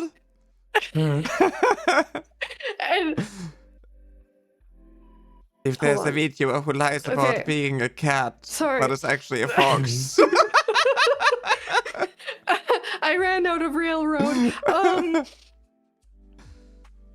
Okay, no. If somebody lies about their like voting history and all of their values and what they want out of life and like all of this stuff, I'd say that that's a pretty shitty lie, because the intent of it is to fool you into thinking that they are, like, maybe they voted for a right-wing party and you voted for a left-wing party, but they're gonna lie that they voted for the left-wing party because they want to fool you into thinking that they are a chill dude who matches your values, because they want to get closer to you for something, probably sex, in the dating space. Many anyway. such cases. That is different than lying to a guy about having a boyfriend so he leaves you the fuck alone. Yeah. Both are lies, but one of them is to take advantage of you, and the other one is to make somebody respect your personal space more because they're gonna respect a guy more than they respect your. It's kind of wild how men will respect an imaginary boyfriend more than a woman saying no. Yeah, and then people will complain that, like, oh, she lied about having a boyfriend to me. It's like, yeah, because you were being a fucking freak and she didn't feel safe telling you that she didn't want to date you because she didn't feel like you would take no for an answer, or you literally didn't take no for an answer until she like, so both cases are lies. One lie is to harm somebody. The other lie is to help reinforce boundaries. These are not equal things just because they're both lies. Yeah. Tools exist, and abusers will use them and then accuse you of using the same thing to get you to behave like the way guilt that they tripping. want you to behave. Yeah. It's how dare you use tactics against me in order to. I had people be. There were people be mad at me because oh my god, you're green. I had people get mad at me because they were like, I can't go into Nyara's stream and call her him. I was like, yeah, you can't go into my stream and misgender me without getting banned. It's like, is that how is that like something that doesn't connect with you?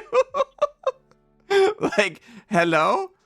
How are people getting mad at me? Because like, you can say whatever you want, but you're not free from the consequences in my chat. Yeah. And like,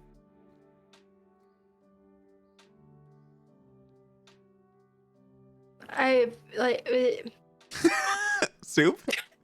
that soup. It's getting late too. I'm running out of my first coffee is what it really is, because it's later in the afternoon and I usually have second coffee by now. I mean, typically I just have like streams for like about 2 hours. We've been yapping a lot. We've been so many good things to yap about. Yeah, I would love you to have you on again. That would be fun. Also, I need to ask. I'd like that. What is your character's origin story? Oh,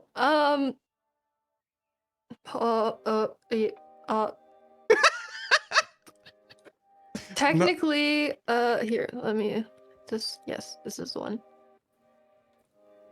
Oh? Behold my true form. Oh my god. That is so cute. What the fuck? The origin story is, I'm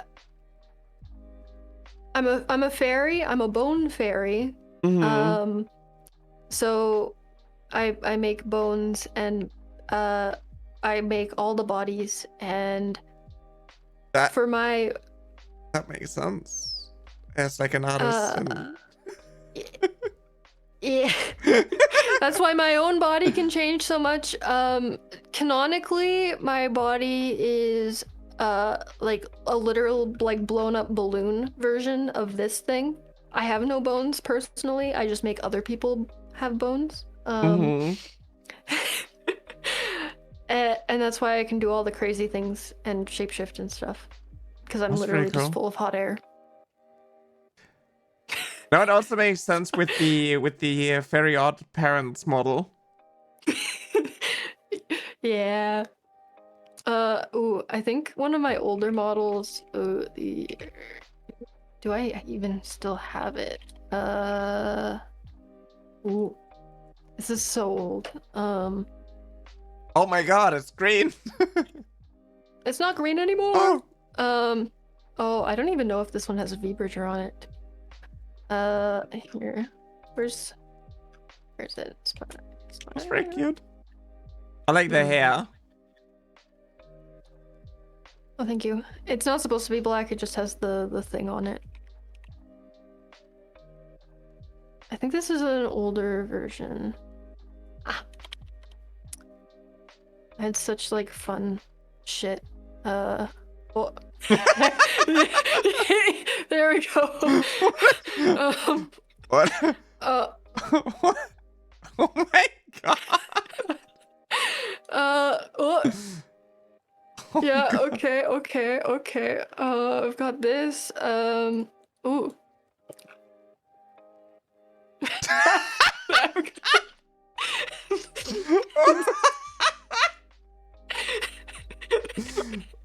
Oh my god. This is what a lack of bones does to him. Balloon? Oh my god. Okay, No face. yeah. Bald. I have no head. Don't worry about it. I'm fine. Oh my god.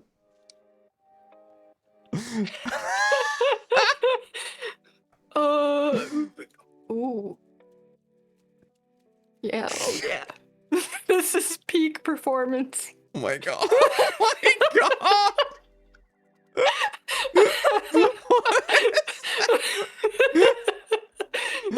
Oh no.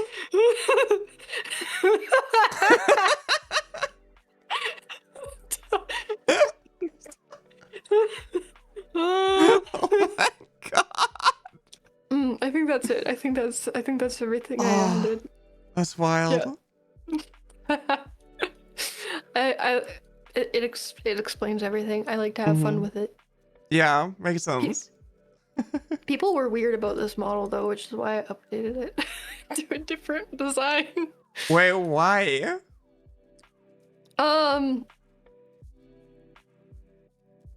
got some like comments where like people were like trying to be like weird and roleplay, like with like, oh, tomboy, like oh no. And I was like, goodbye. Oh then, no. I do really like your art changed. style though. I like. Oh, thank you. It is. Oh. It's pretty cool. This was the second one. I didn't add as many fun things to it. Very elf-like. Yep. Just I went all out on the rendering. I had fun. I have bones on my boots, which I liked. The art style really reminds me of like Arcane. It was around the time Arcane came out. So that makes sense. Also maybe like Dishonored. If that's maybe I think Dishonored's a little more edgy. It's a little too cute. Yeah, a little bit more. I do have like I have a book from character design and world design of Dishonored. It's very cool. I love the art in Dishonored. I didn't play it, but I also admire. I think I follow the artists. I need to stream this Dishonored too. I haven't played through it. I only played the first part. Not a true fan. Yeah, I'm sorry. It's just like I started a run and then I got distracted and then I was like, well, maybe I should do a run without powers and then no. I do have the DLC too and haven't touched it. Oh my god.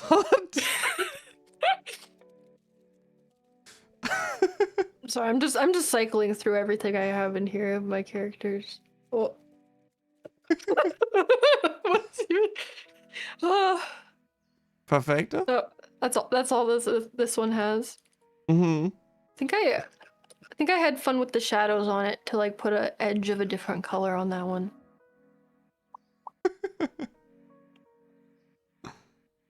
Fun. Oh my god. I have a bunch of 3D ones too, but I don't have the 3D app open. Yeah. I have one that's directly like arcane. Like I tried to make it look like it could literally be in arcane. Yeah. Yes. Why? Windows? I'm telling you to open a program. The fuck?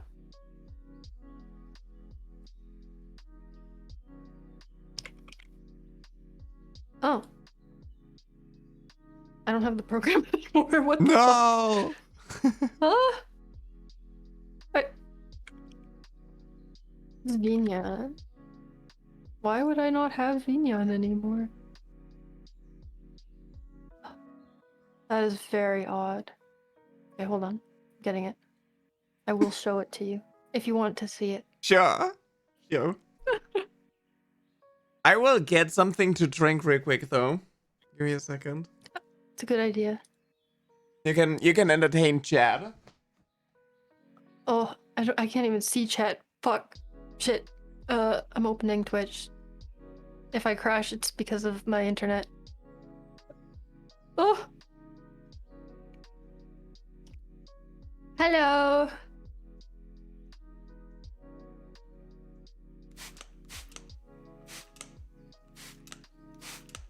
I'm entertaining. Entertain. Hello.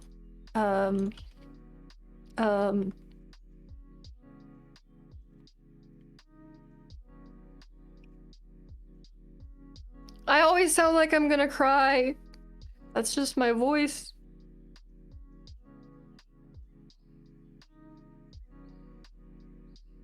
It just shakes like that. Thank you, Taco Kate. Cot.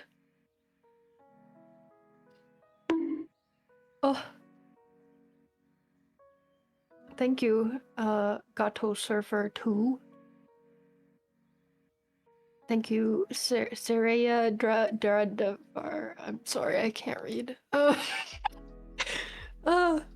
I'm glad that you guys find it fun and enjoy it. I find it fun and I enjoy making these things.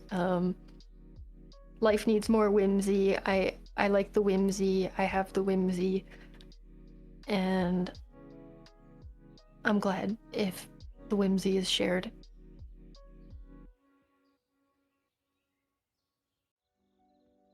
Silliest Bear, maybe someday. No plans at the moment. I am tired. Oh, and my brain stops working all the time. Nyara's been helping me stay on track because when I'm on my own and I'm just doing stuff, Okay. and my brain stops working, I'm done. Welcome back. What did I miss? I was just thanking chat for being so nice about my models. I love your models. Oh, really cool. Thank you. I have fun making them and I like them and it's good. If your commissions are ever opening up, let me know. I don't think I can afford it. But maybe. Maybe one day.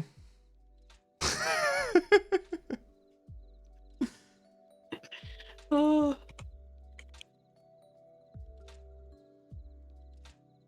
Need to have like a chibi Nyara model. And crashed. Instead I'm going to instead I just have Nyara mirrored. How do you feel about Nyara mirrored? They made the model so fast. Yeah. Evil Nyara.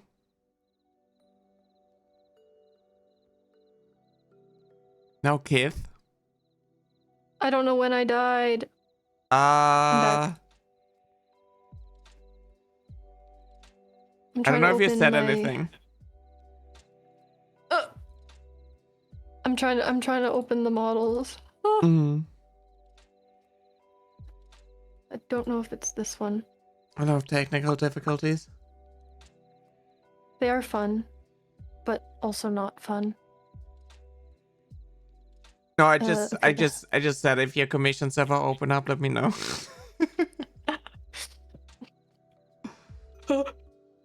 Will do. No promises. Yeah, I get it. I get it. Okay. I don't know if Vignon has closed that one. And it's me again, twice. Woo! Oh, is it actually sharing this time? Oh, it's Oh, sharing. nice. Yes. I don't. I see 3D. This is a chibi version, which I did find, which I think the other one is in the same folder somewhere, but I need to make my face work.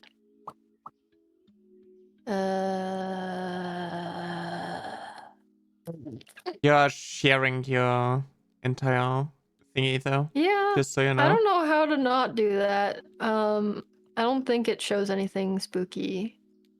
I think. I mean, I can hide it for a second on stream until you figure that out. Just in case. Okay. That might be a good idea. Yeah.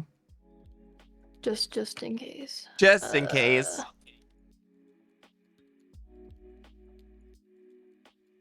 Okay. Why is my life like this? Why can't things just work and stay downloaded when I have them working already? Oh wow. I see the mouth move. Only the mouth. It looks weird. Shit. Okay. Are there hearts in the eyes, or is that a little flying like fairy? It was technically a down arrow. Oh. Okay, now this is currently a horror show because I need to load different settings. Oh, I don't know if I ever fixed it actually.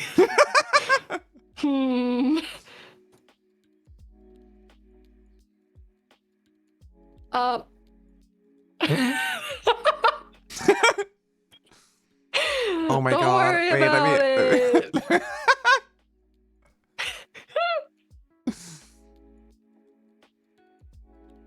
It feels a little bit. Welcome to the dentist. I go to the dentist. What is happening? Oh my god. The smiling titan. Oh no. The tooth fairy. That's slightly better. So much for having no bones.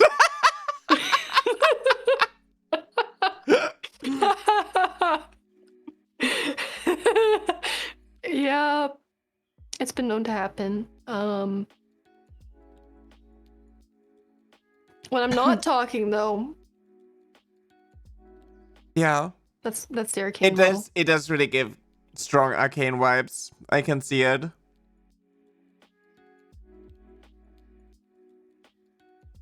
Fun things like making eyes glow when you smile. Yeah. I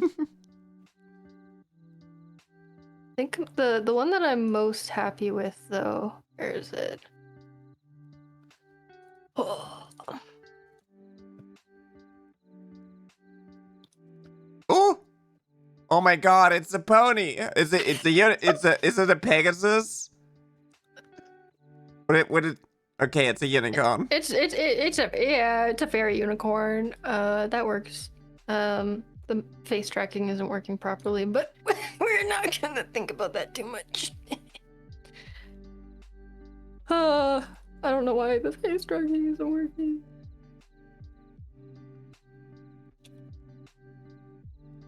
I don't know why it doesn't work. Ah.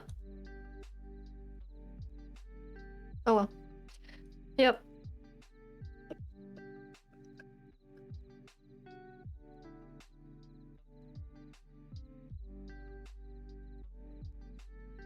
Yep. Yep. Is it working? Nope. It's not working.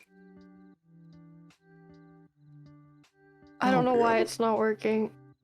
I'm probably overlooking something like very simple and very normal. Oh, something moved. What? Why? Oh! Oh! Oh! Oh! Now it's Oh my god! moving! Something Yay! happened! Let's go! I'm alive! It's so cute! Where's my lights? My light. The shadows are too dark.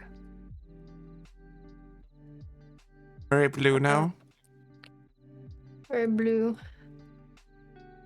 Very low quality. Oh, I was scared of him. Ha. Yep. There we go. Pony model when?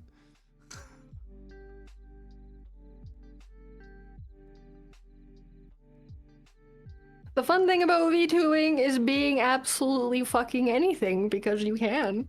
True. True. It's Fox model pretty when? crazy. 3D Nyara Fox model? Total furry model when? The Palico? I have Do the you have a Palico. Palico version? I do have a Palico version, yeah. I haven't set it up yet. It's Oh. a little bit, I don't have the, my PC, my hard drive died a while ago and I haven't like set the things up. Like Cool. actual kids in there. I feel like that would be kind of cool. But yeah, I have the Palico model. But, gotta set things up again from procrastinating. I did make you something. You made me something. Oh my god! What do you mean? It's not a bottle, it's an image, but you know. I came with gifts Oh my god. that I forgot about because of my ADHD. Damn! There you go. Yo! Chat! Thank you so much. Holy. Yeah. I like. You said 2.0 and I'm like, fuck. Oh. You're cute. No, like, I want to. It is essentially going to be like an updated version of my current model with like small changes probably, because my artist and rigger is essentially just retired when it comes to.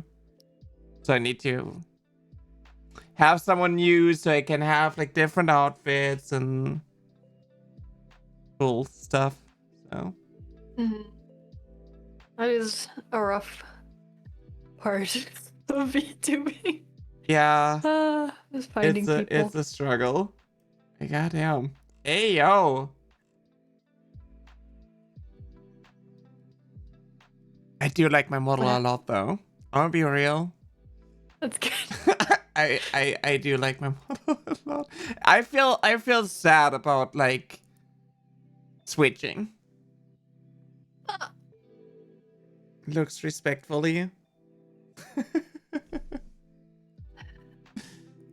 There are some changes you can make without getting it re-rigged or redrawn, but they're pretty limited. Like if you wanted to change parts of your hair color, that would probably be pretty easy to do with the texture sheet. but Yeah, it's depending more. on yeah. It's more. There are a lot of limitations on my model that would have to essentially be remade. There are like some issues when it comes to like if I tilt my head, there's like a double collar thing. The tails, I would like them to be swinging and moving. Yeah. And maybe like have additional expressions and so on. But that is obviously problematic if a person is no longer working on the model.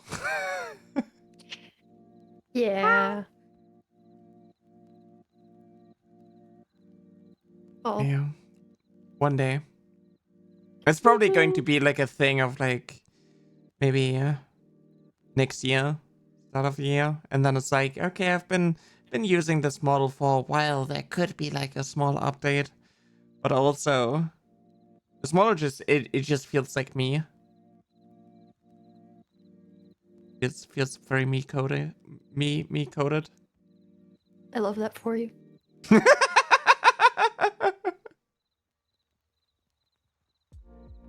Yeah, it's good. Being comfy. It is sad that the person retired, but Yeah. I don't know what's happening with my model right now. Frozen. That's a different movie. Frozen. Whoa. Yep, okay, it's just full on broken. That's okay. Yeah. Oh, we're back. Oh. Perfect. Fixed itself. Amazing. Love that. Yeah, I really appreciate you for coming on here and hanging out with me and yapping about these deep topics. Yeah, thanks for having me on. I really appreciate it. I really enjoyed talking about them because I feel like it's hard to sometimes, but I like it. It's good. Yeah, I'm glad, and I'd love to have you on again. So, yeah. I don't know. Do you play? Do you play games? Are you a gamer? Do you happen to dabble in the video games? I play Peak and Repo sometimes. Okay. Like yeah, more chill. I haven't played a shooter in like 7 years. I do have Peak. I played it one time. Yep, I do like peeking. But yeah, if you want to do something again, I'd love to. Yeah, awesome. I like chilling. You're cool. No, you. It's really nice to get to know you. Yeah, I'm glad you. I'm glad you reached out. I'm glad we got to do this, and I'm wishing you the best. I hope that things are going to get a little bit more calmer in your real life, so you can focus on what makes you happy. And Thank you. Yeah, we could play some Peak. We could set something up. I have all the hats. I played it one time. I didn't do a lot of things, so. I have all the achievements. I achievement hunted. Oh my god. I have like 300 hours. Oh my god.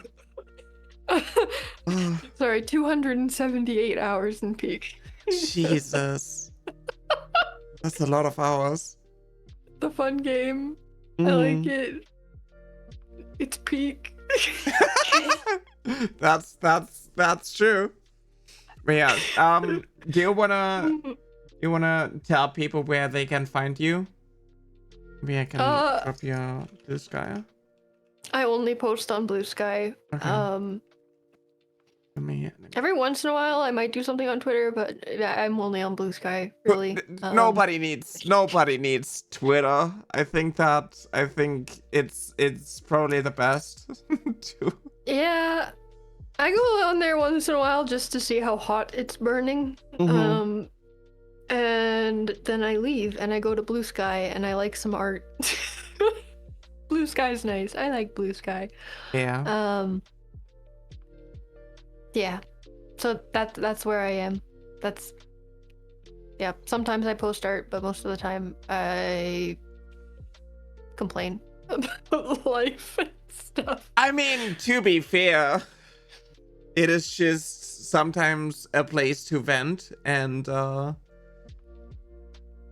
talk about movies, I talk about media, I talk about social commentary. I post about stuff. I'm a poster. Sometimes I shit post.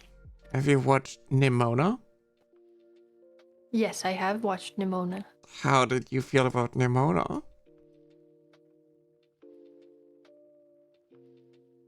I feel like this is a trap. No, it's just I like the movie. It's a good movie. I like the movie. I thought it was fun. Yeah. It wasn't like the most complex plot, but it really held to itself really well. Yeah. I like the shape-shifting. I'm partial to shapeshifters. Yeah. I think people were complaining about it because they thought it was cringe, but I thought it was fun. I liked it. I liked it a lot. I feel like I think that if you're trans, shapeshifting is always kind of appealing. I would literally go to the young adult section in the library and I would just like find all of the books with shapeshifters. Valid. And most of them were stories about being hunted down by the government and you know. Oh my god. It's too real. It's okay. Yeah, looking back, all the K-pop Demon Hunters also is like kind of nice when it comes to trans allegory, but it's like in a different sense.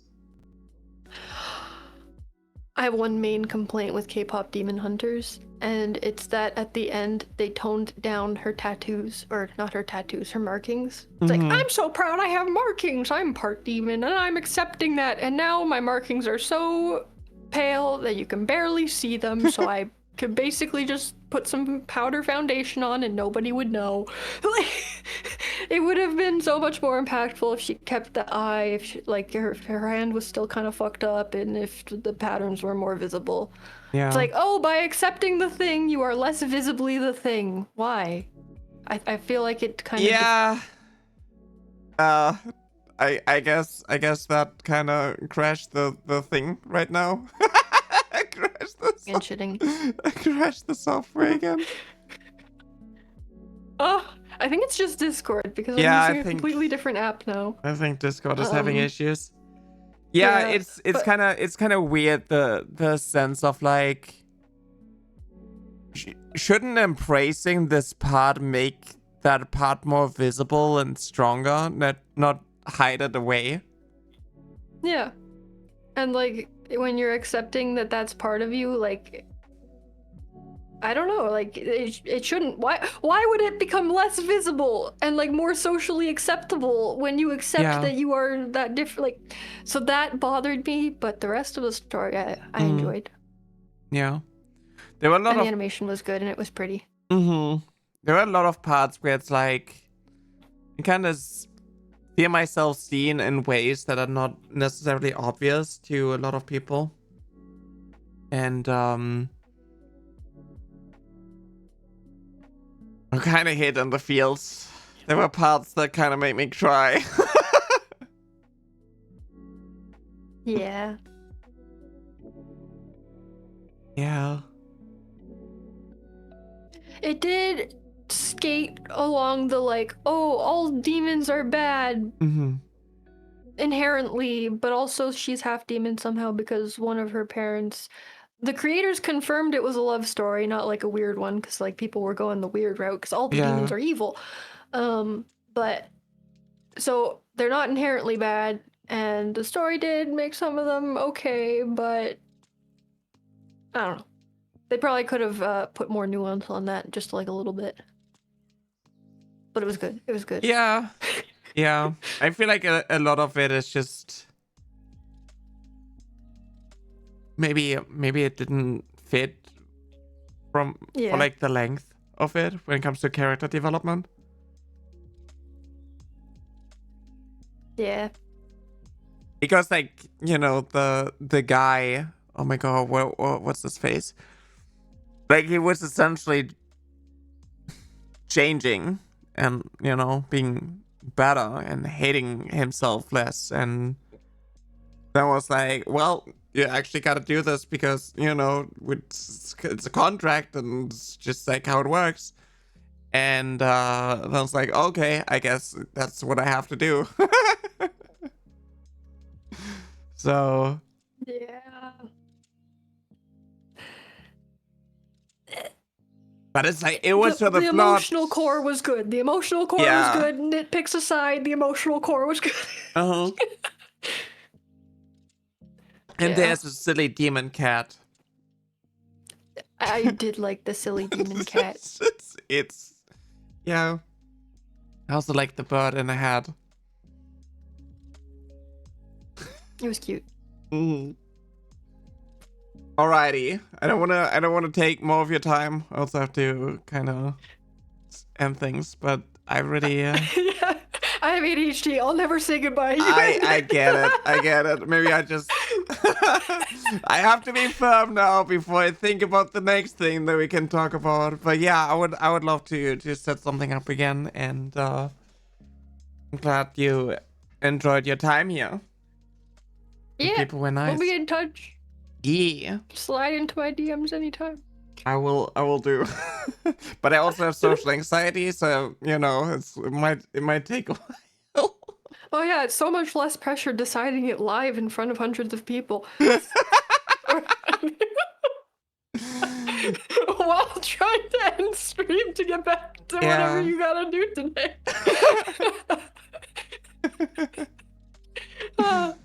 I poke a little fun. I get it. But yeah, don't worry about it. We'll figure something out. We'll figure it out. Alrighty. Yeah. Thank you for hanging out, everybody. I will end stream in just a second too, but for people who are watching on YouTube, thank you for hanging out, and go check out TheArtGun. Link is going to be in the description below. Bye-bye. Bye. Wow. Nay.